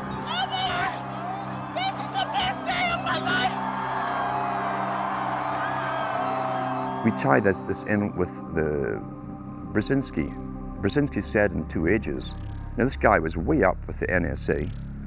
He's a master geopolitician. He admits he works in 20, 50-year periods to do with geopolitics in other countries. But he said himself, the public will shortly be unable to think or reason for themselves.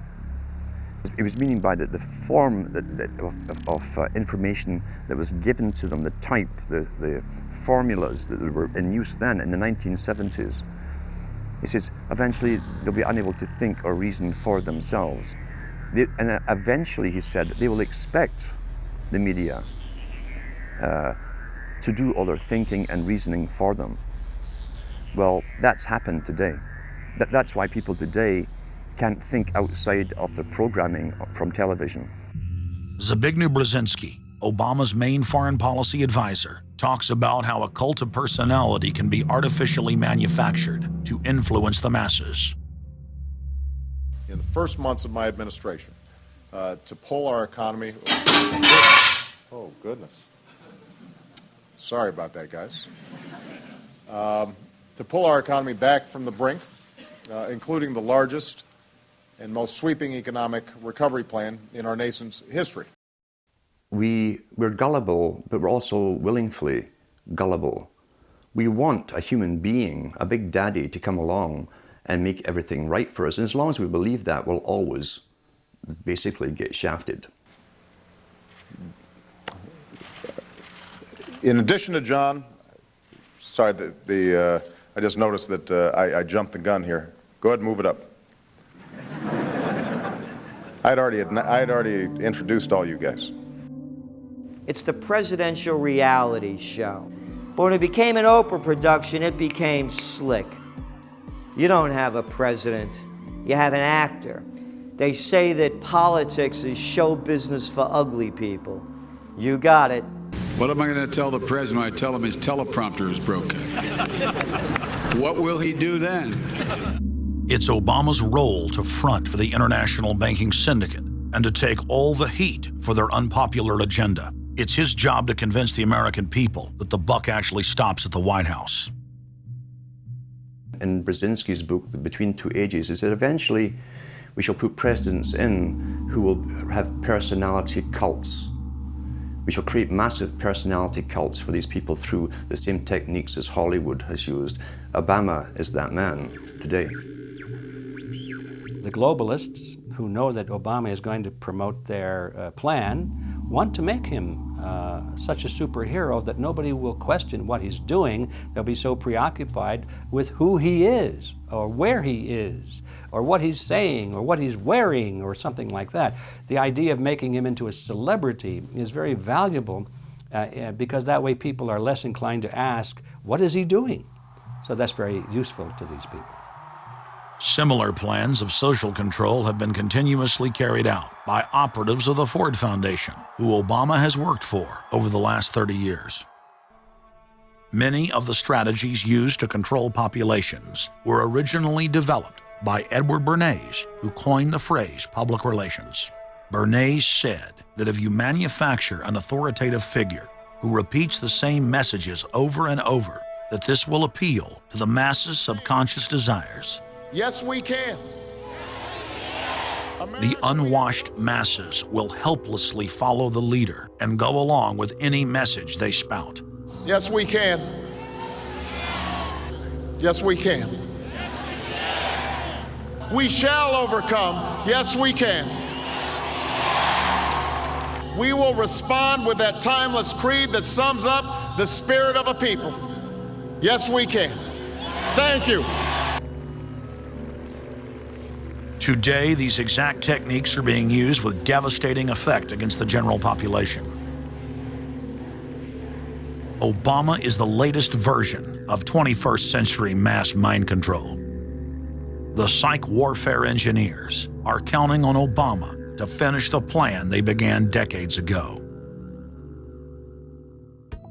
Beyond their plans to devastate the economy for global consolidation, a new international framework of draconian law is being constructed to establish a system of neo-feudalistic serfdom.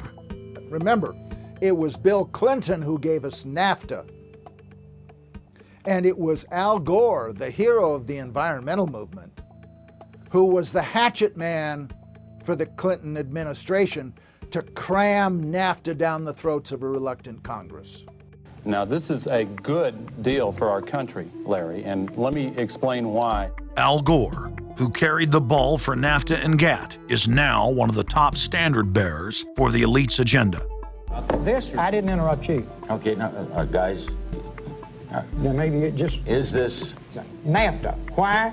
Huge numbers of manufacturing jobs left Canada, came into the United States because of a 15% wage differential. We pay our workers less in Canada. Now, when you've got a 7-to-1 wage differential between the United States and Mexico, you will hear the giant sucking sound. No, there's a political lesson, there's a business lesson. Sorry. He serves as the front man for the carbon tax cap and trade scheme, which will not only increase taxes on every American, but will also transfer our national sovereignty and rights to a tyrannical world government, all in the name of saving the earth. Is the legislation that we are discussing here today, is that something that you are going to personally benefit from? If you believe that the reason I have been working on this issue for 30 years is because of greed, you don't know me. I've been willing to put my money where my mouth is. Do you think there's something wrong with being active in business in this country? I am simply asking for clarification. I'm proud of the it. Relationship. I'm proud of it. My name's Dr. Tim Ball. I'm a climatologist. I have a PhD in climatology from the Queen Mary College, the University of London, England. And I've been studying climate both with my 9 years in the Canadian Air Force, where it was essential to flying, and then after that at the university. So it's essentially been the whole theme of my career. Initially called climate skeptics. I said, but all scientists are skeptics. If you're not a skeptic, you're not a scientist. And then when that didn't work, then they came out with the charge that we were climate change deniers. And I remember when I was first called a denier, and it was in the Times of London and England. And of course, the word denier was clearly deliberately chosen because of the Holocaust connotations of that term. So it was not only a charge that you were ignoring the truth, but you were doing it in a very evil way. And of course, I laugh about that now because my whole career has been anything but a climate change denier. I've spent my career trying to educate people to how much climate changes naturally.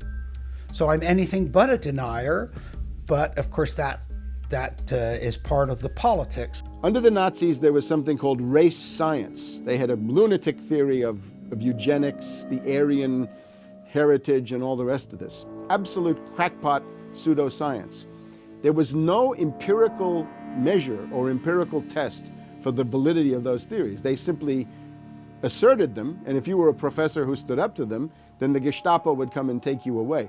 We are perilously close to such a situation right now. Any academic, any other figure standing up to say the global warming theory of Al Gore is a piece of crackpot nonsense is in danger. You'd be fired from a government job, and in many universities, your job would be in danger. And of course, it's also part of what's called ad hominem, that if you can't defeat the person's argument rationally, you start attacking the person. And we see that with these terms, and we see it with Al Gore calling them flat earthers. Congressman, you began by denying that there is a consensus on the science. there is a consensus on the science. Well, you mustn't have been listening to our testimony that we've had for the last few days with dozens of experts that have come in who have given completely different views. Well, I would encourage you to go back and look at the testimony this committee's heard. There are people who still believe that the moon landing was staged on a movie lot in Arizona. And neither of us are one of those. And I know you like giving those cute anecdotes. This is not a cutesy issue. We're talking about something that can export millions of jobs out of our economy, out of our country. Richard Lindzen, an MIT professor of atmospheric physics, said it many years ago when he said the consensus was reached before the research had even begun. And then scientists like myself that stood up and said, hold on a minute, I got problems with it. Oh, paid by the oil companies, don't trust that guy. What the international scientific community is saying is correct. There is no legitimate basis for denying it. Now, you hear the consensus argument. Well, the majority of scientists. What they're always talking about is, and originally the IPCC was about 3,600 scientists, it's now down to 2,500. That's the people they're talking about. But when you look at it, most of them are bureaucrats. They're not scientists at all. And very, very few of them are actual climate experts. Now, the consequences of that, and whether that's because of man-made CO2, I think are debatable. If CO2 is not causing the climate change, what is? What are the major driving factors? And so they're essentially the ones that are left out by the Intergovernmental Panel on Climate Change. It's unbelievable to me that they can come out and ignore the sun. I mean, everybody knows the sun goes in, it gets cool. You notice that, right? You have an eclipse, the temperature drops, and the birds start to get excited and so on. And when you look at the seasonal changes with the sun, how you can suggest that the sun is not a factor is really quite remarkable. Giving us false scientific information is not going to clean up our environment. Speaking with a lot of promises and innuendo is not going to help clean up our environment. The globalists have co-opted the environmental movement. There are a lot of real environmental problems we face, like genetic engineering, where they're splicing plants, animals, insects, you name it. Toxic waste dumping in the ocean. No one wants to breathe bad air or drink toxic water. But the global carbon tax has nothing to do with that. It's a tax literally on breathing. Go out on the street or talk to your friends, your neighbors. Ask them, hey, should we ban dihydrogen monoxide? It's bad for the environment. The average person will sign your petition calling for the banning of water. That's right, dihydrogen monoxide is water. It's the same thing with table salt, sodium chloride. And that's exactly what the establishment is doing with carbon dioxide. Ooh, dioxide. It has this scary sounding name. But the truth is, it's one of the 4 elements of life on this planet. Oxygen, carbon dioxide, water, and sunlight. And if the establishment can tax and list as a toxic waste one of those basic 4 building blocks of life, carbon dioxide, they can regulate and control every facet of our lives and shut down any businesses that aren't part of their New World Order. The idea that carbon is a pollutant is essentially a way of saying that humanity is a disease or a cancer that ought to be wiped out. Genocide. People have argued in this environmental coterie around Obama, around Holdren, the theoretician of de-development, who is now the science advisor of the White House, really the anti-science advisor. They've argued that babies are carbon monsters, carbon machines, and that every time you breathe out carbon dioxide, you're part of the pollution of the planet. This is an absolutely anti-human doctrine. They use the environmental movement to promote their real agenda, which is globalization and federalization and power. The advisor to Gordon Brown wants to exterminate 1/2 of the population of the British Isles. Now that's something Hitler might have tried to do, or Stalin. They didn't succeed. Will Gordon Brown do it? You can read this in the statements of these lunatics, radical environmentalists, fanatical Malthusians, tree huggers, whatever you want to call them. This is an ideology of genocide which can be documented exhaustively, ad nauseum, out of their own statements. When Gore said the science is settled, that raised red flags amongst the media, and then also amongst a lot of other people that sort of knew that that wasn't true, other scientists, and started to look at it. And of course, the more they looked at it, the more they realized, no, science is never settled. What is coming down now is environmentalism is nothing but phony science. Nothing but phony science. And if we really believe in the environment, if we really believe in freedom, if we really believe in truth, we need to get some straight answers. Now, the Kyoto Agreement, of course, was reached in the city of Kyoto. And what was interesting was several things came out of that, but the first thing was that not all countries had to participate in Kyoto, but not all had to take action. Only the developed nations were required to reduce their level of CO2. The developing nations were excluded. Now, of course, at that time, China was, and in some ways you can argue it still is, a developing nation. So it wasn't required to meet any targets under Kyoto, nor was India. The U.S., of course, held out. And what's interesting is that the U.S. Senate voted 95-0 against the Kyoto Accord, even though Al Gore was the vice president at the time. And lucky for him, he didn't have to cast a deciding vote. But so it was 95-0 against it, because the U.S. Senate saw, no, this is a socialist distribution of wealth. This is going to cost jobs and economy, and so they scrapped it completely. We're now told that you have to buy carbon offsets. In other words, if you have sinned by having a carbon footprint and by carbon emissions, you've got to buy a carbon offset, which is usually a scam. Somebody claims to have planted an acre of grass in the third world. It never happened. They take your money and laugh all the way to the bank. But they're telling you that in order to cleanse your guilt, you've got to buy a carbon offset. Talk about carbon polluters. You talk about them. It's my understanding that back in 1997, when you were vice president, Enron's CEO, Ken Lay, was involved in discussions with you at the White House about helping develop this type of policy, this trading scheme. And is that accurate? Is it inaccurate? It's been reported. I don't know, but I met with Ken Lay, as lots of people did, before anybody knew that he was a crook. Right, and clearly you can see why so many of us are concerned about this type of cap-and-trade energy tax that would be literally turning over this country's energy economy. I didn't know him well enough to call him Kenny Boy. Well, but you knew him well enough to help devise this trading scheme, and obviously we know what Enron and these big guys on Wall Street like Goldman Sachs, and I know you've got interest with Goldman Sachs. No. Well, that's been reported. Is that not accurate? No, I wish I did. With executives you're partnered in companies with executives from Goldman Sachs. Well, if you're not. Al Gore has got to be the greatest con artist in modern history. This guy claims he invented the internet, even though it's on record he's a liar, and he got away with it. He was the pitch man that successfully sold, as vice president, NAFTA and GATT, that's lowered the standard of living in the United States and Mexico and almost completely deindustrialized our country. Now he's saying you should pay him and his private company, set up by Enron, a carbon tax on breathing. Look, if you want to buy Al Gore's propaganda, go ahead. But before you do that, you should at least look into the claims he's making. There was a meeting in the White House in 1998 between Al Gore and Bill Clinton, Ken Lay, and Lord Browne. Okay, well, who were these people? Well, we know the president, the vice president. Ken Lay, of course, was the president of Enron.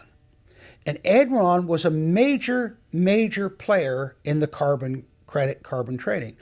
And in fact, stood to make an enormous amount of money out of it. And so it was part of the collapse of Enron. And Lord Browne, of course, was the head of the largest oil company in the world. And they were looking to buy into this, as is happening now, where the energy companies are becoming the big promoters of, oh, we got to go green, we got to go to alternate energies and all of this stuff. They saw a business opportunity and leapt onto it, and one that would make them look green again. When it came time for the 1,200-plus page greenhouse gas emission and carbon legislation to be voted on, the Speaker of the House, Nancy Pelosi, would not let the Republicans, or even members of her own party, see the bill until minutes before the vote. Republican Minority Leader John Boehner engaged in a rare House filibuster and read shocking section after shocking section from the legislation. Now, I really hate to do this, but when you file a 300-page amendment at 3:09 a.m., the American people have a right to know what's in this bill and have a right to know what we're voting on.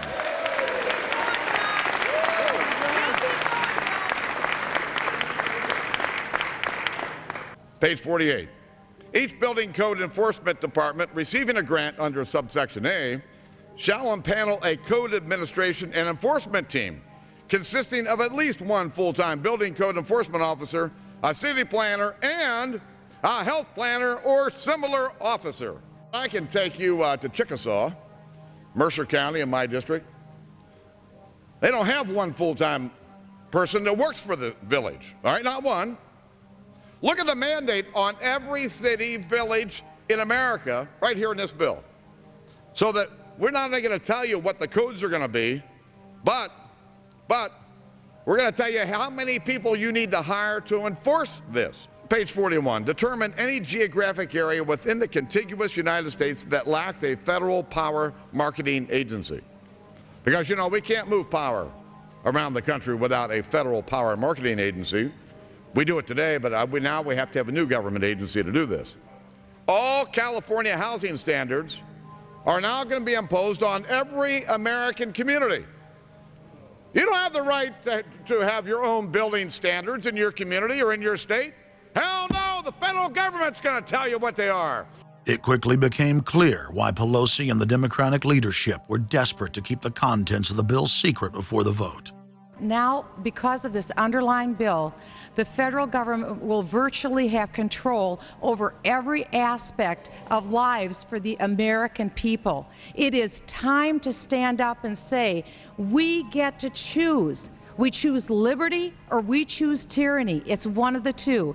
The underlying bill represents the tyranny and the intervention of the federal government. It's our choice. What will we choose today? Will we choose liberty or will we choose tyranny? And I know that we'll be facing the single moms that heard from last summer. They can't afford the gasoline bill. They can't afford the propane. You didn't do a great thing. You hurt some really decent families struggling, trying to make it, and this is going to be their death knell. It breaks my heart. I yield back. It is, of course, a carbon tax on economic activity, farming, manufacturing, real production here inside the United States. It would tend to shut down even those miserable remains of an industrial economy that we still have after the collapse of the Detroit automakers and their related subcontractors and so forth. Every home and business in the United States would be federally regulated and controlled. Mandatory home inspections will be carried out by federal inspectors, and it's all at the expense of the homeowner. In New York, they're called the Environmental Police. On this day, a surprise visit to a market in Brooklyn's Chinatown. And every day you're not in compliance, you face huge fines. Go to page 235. The Secretary may set and collect reasonable inspection fees to cover the cost of inspections required. So number one, they can come in, the federal government can come in and inspect your house and send you the bill. And if they find that you're out of compliance with this new federal code, the Secretary shall assess a civil penalty for violations of this section. And then further, going to page 236, each day of unlawful occupancy shall be considered a separate violation. We're setting up a global warming Gestapo that can literally come in, and now this new term, unlawful occupancy. So now living in your home is considered unlawful under this bill. This is ludicrous. Worst of all, carbon czars in more than 35 federal agencies are given unlimited dictatorial power to tax all forms of carbon and carbon emissions. The Commissar Green Police openly brag that they will have the power to selectively enforce the new edicts on a case-by-case basis. It's funny because when I tell people what I do for a living, the first response usually is, "You're with the environmental police?" There is no environment in New York City. With this new power, the green mafia can take over the entire economy through selective enforcement. We know, Madam Speaker, that this national energy tax will cost the American people $2 trillion. We know that. We know this will result in a loss of 2.5 million jobs every year for the American people. We know that. We know this will result in a reduced standard of living for Americans. We know that. What is the point and what's the benefit? The same central banks that have stolen more than $50 trillion from national treasuries across the planet are now creating a new derivatives fraud through the cap-and-trade carbon tax system that dwarfs their previous Ponzi schemes. We've just watched a financial meltdown in this country, the likes of which hasn't been seen in some time. Now, if people like credit default swaps, they're really going to like the carbon swaps that are going to occur and the carbon future swaps. We spent a full day in this committee last summer talking about the manipulation of the energy futures market in oil. We're going to create, I fear, another such system that people who have an inclination to react dishonestly to systems are going to actually have a new opportunity. Is that not a problem? A select group of central banks are lobbying for the same legislation to be passed worldwide. Once the so-called green economy laws are in place, only global megacorporations and their subsidiaries will be allowed to do business.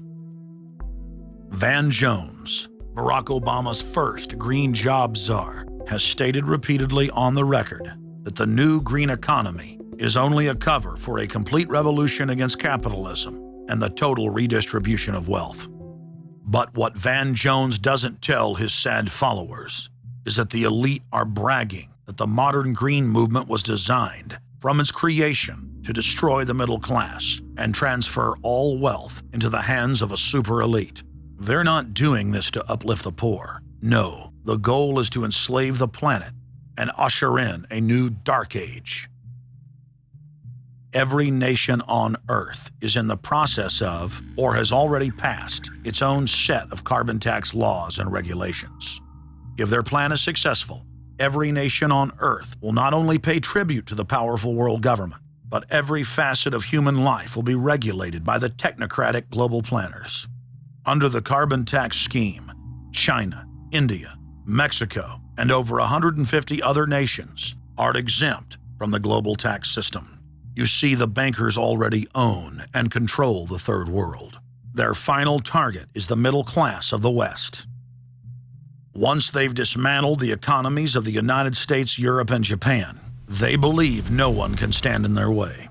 In short, the New World Order is a global corporate takeover.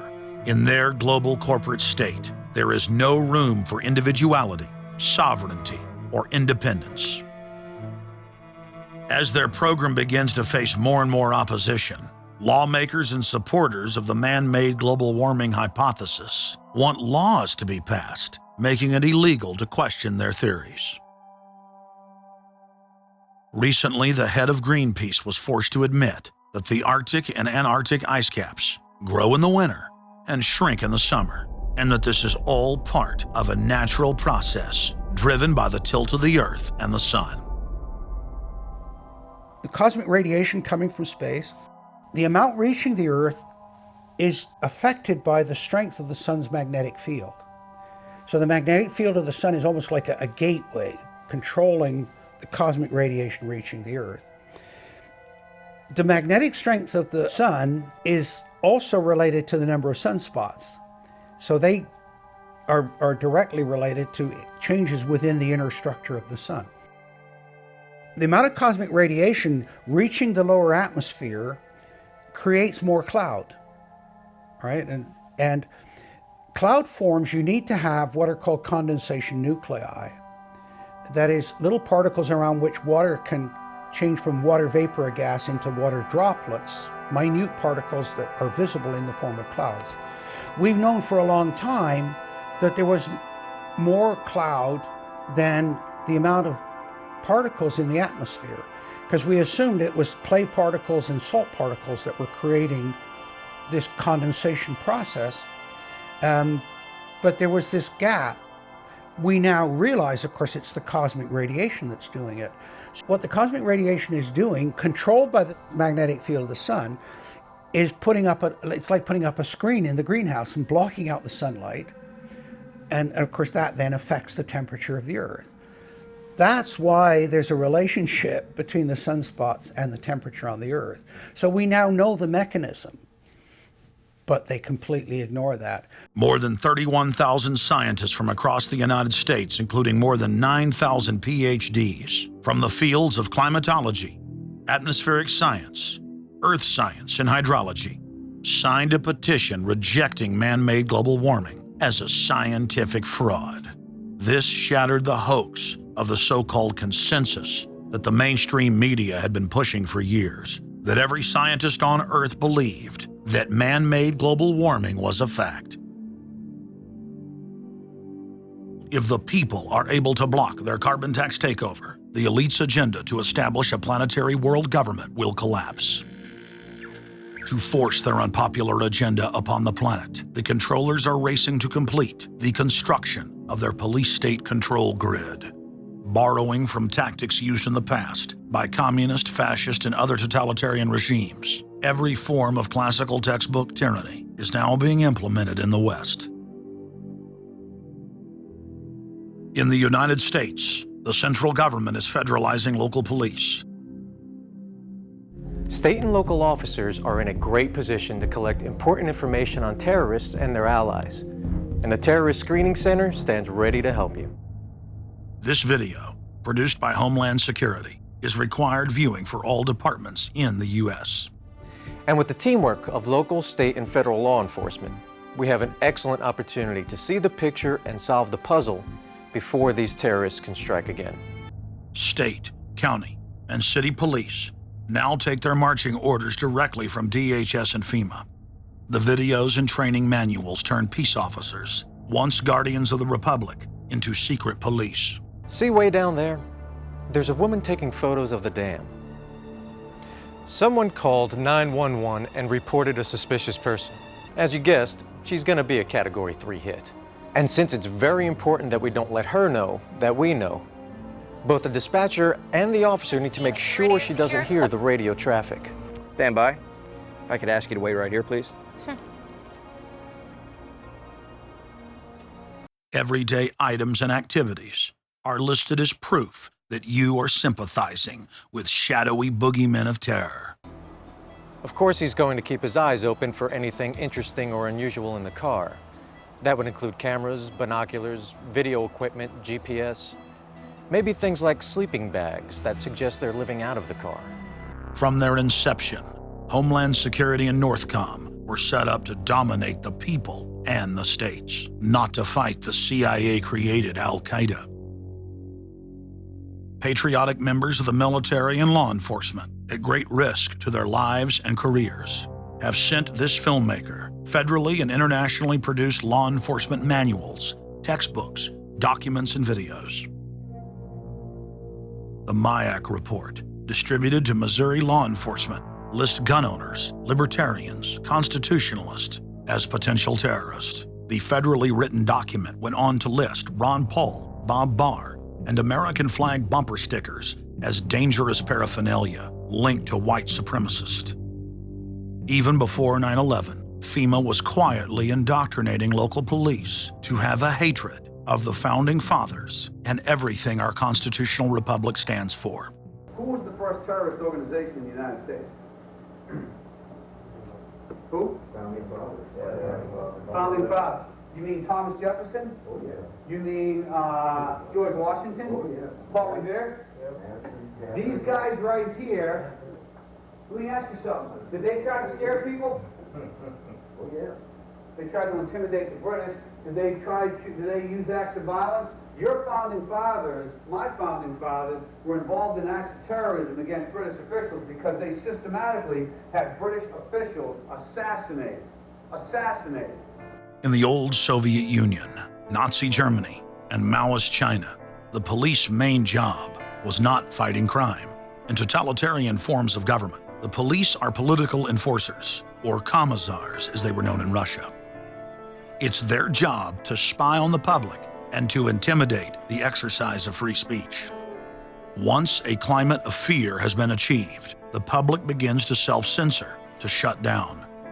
Once the people have been intimidated to withdraw from the field of intellectual battle, the tyrants have a free hand to expand their oppression and looting of the helpless serfs. The average man and woman is in a trance. They get home from work, they don't even talk to their children. They turn the television on, and they let those corporate messages set the agenda in their lives. If we want a revolution against these social engineers and the scientific dictatorship, we have to start getting back to basics, having barbecues, knowing our neighbors, loving our husbands and wives, spending time with our children, and getting back to real human culture. This false corporate culture has been superimposed over our daily lives. The public is literally under a trance. We have to somehow reach out to them and break them out of this trance. And as the globalists destroy our standard of living and bring in their police state, a lot of people are beginning to wake up and realize that what they've been told all their lives was a lie. But it's essential that we, the people, are there to reach out to our fellow Americans and our fellow human beings and show them the truth. But the scientific dictatorship needs more than just a secret police network to carry out their plan. Citizen spies at every level of society have been recruited to keep their eyes and ears focused on everything their neighbors and co-workers are doing and saying. More than 50,000 private sector executives have been recruited by FEMA to secretly serve as deputy FBI informants under the InfraGard program. Now there are more than 75,000 preachers serving FEMA in the clergy response teams. Internal FEMA documents reveal that the majority of America's pastors now serve as agents of the shadow government. They are even instructed on how and what to preach. And as KSLA News 12 Jeff Farrell discovered, the clergy would help the government with potentially their biggest problem, us. From my cold, dead hands. Charlton Heston's famous declaration captures a truly American value, the overarching desire to protect our freedoms. But gun confiscation is exactly what happened during the state of emergency following Hurricane Katrina in New Orleans. U.S. troops also arrived, something far easier to do even now thanks to last year's elimination of the 1878 Posse Comitatus Act. That forbid U.S. troops from policing on American soil. If martial law were enacted here at home, public fears and quelling dissent would be critical. And that's exactly what the Clergy Response Team, as it's called, helped accomplish in New Orleans. Jeff, the primary thing that we say to anybody is let's cooperate and get this thing over with, and then we'll settle the differences once the crisis is over. Such clergy response teams would walk a tightrope between the needs of the government versus the wishes of the public. In a lot of cases, these clergy would already be known in the neighborhoods in which they're helping to defuse that situation. For the clergy, one of the biggest tools that they will have in helping calm the public down or obey the law is the Bible itself, specifically Romans 13. Because the government is established by the Lord, and that's what we believe in the Christian faith. That's what's stated in the Scripture. They prepare their flocks like sheep to the slaughter for gun confiscation, forced inoculation, and they tell them that it is a blessing to have their families broken up and put into FEMA camps. Irland, Frankreich, Portugal, Spanien, die Schweiz, Liechtenstein, Luxembourg, Polen, Ungarn, Romania. Adolf Hitler bragged that his most powerful domestic tool, used by the Nazis to control the people, was the servile clergy. And his favorite Bible verse was Romans 13, render unto Caesar. Either you are with us or you are with the terrorists. The scam was launched as a simple bait and switch. The government recruited the public by telling them that they were needed in the fight against Al-Qaeda. But from day one, over 90% of their training and operations focus on demonizing, surveilling, and harassing anyone who stands against their takeover. The Department of Homeland Security calling on firefighters to take on a new role in the war on terror. The idea to be the eyes for the U.S. government when they're inside a home. Now, unlike police officers, firefighters don't need a warrant to go into private houses. And critics say that's where things get sticky. Cable company repairmen, truck drivers, maid services, and hundreds of other professions that go inside homes and businesses without warrants are now on the government's payroll as citizen snitch spies. But Big Brother doesn't stop there. Children are being indoctrinated inside the public schools nationwide to spy on their parents. You can give information without having to give your name. You guys can get paid for good tips up to $200. The New York Times praised public school programs in the United States and England that are training children to report their parents for eco-crimes, like taking a hot bath or letting the water run while you brush your teeth. All of that violates their carbon footprint credit allotment.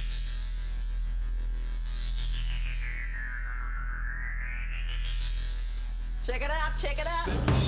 And that's where we come in. We're the carbon cops and we're on the lookout for energy wasters. Our job is to get all Australian households to cut their carbon emissions.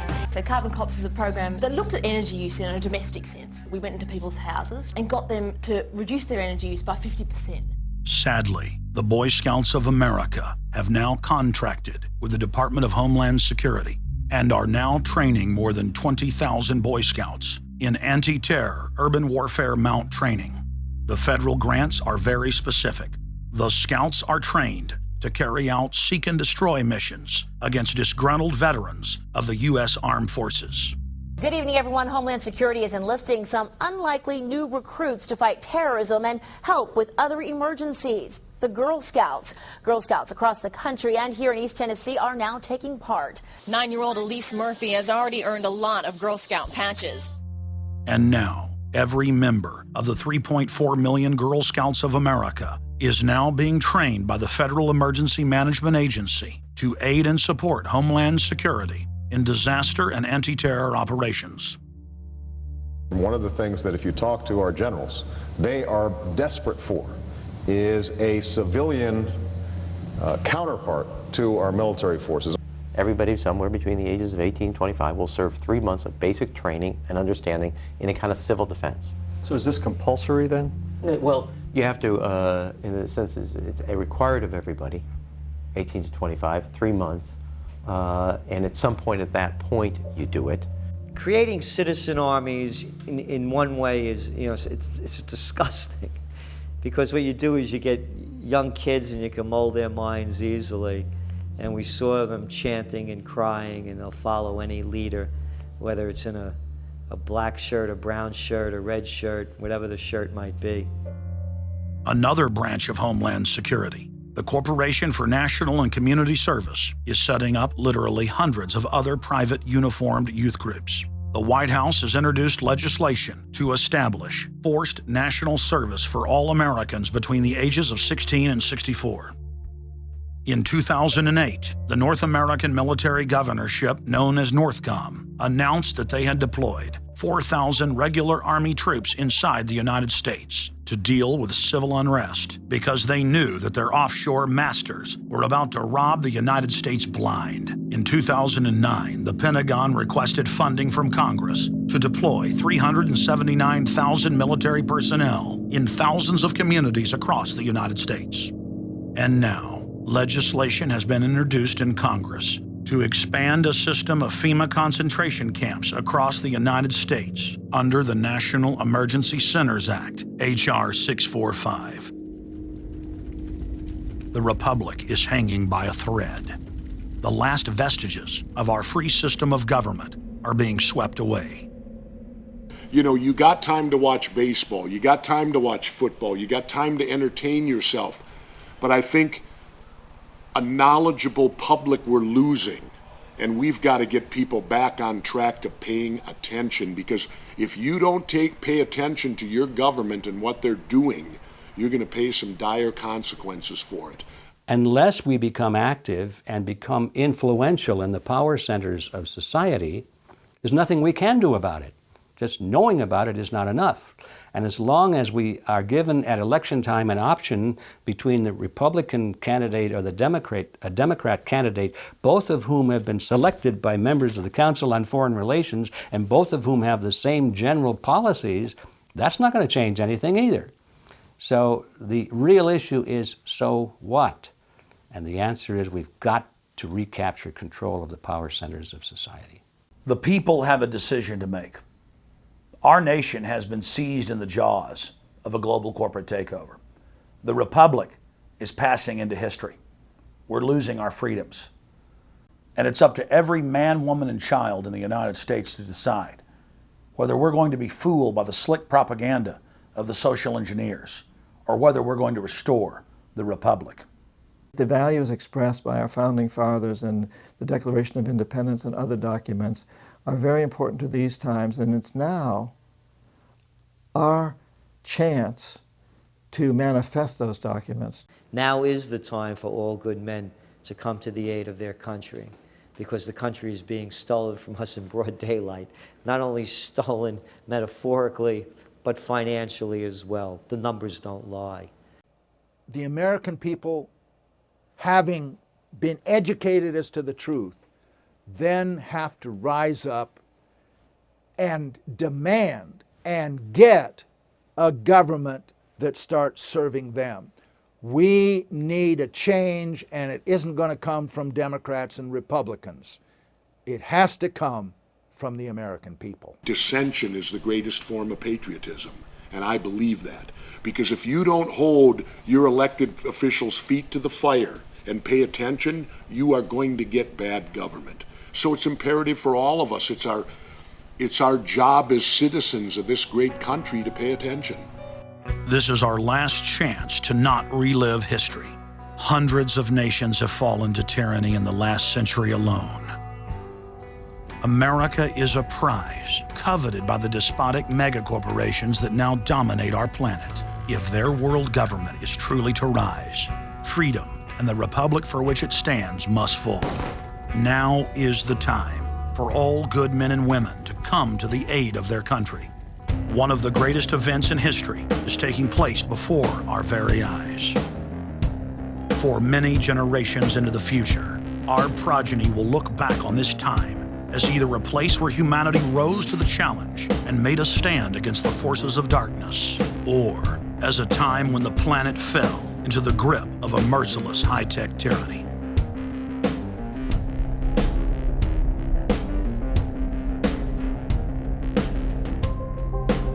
In Part 2 of Fall of the Republic, you will learn the elite's master plan for humanity. But more importantly, you will learn how to stop that plan, reverse the criminal tide, and reignite the flame of liberty on the long march to man's ultimate destiny.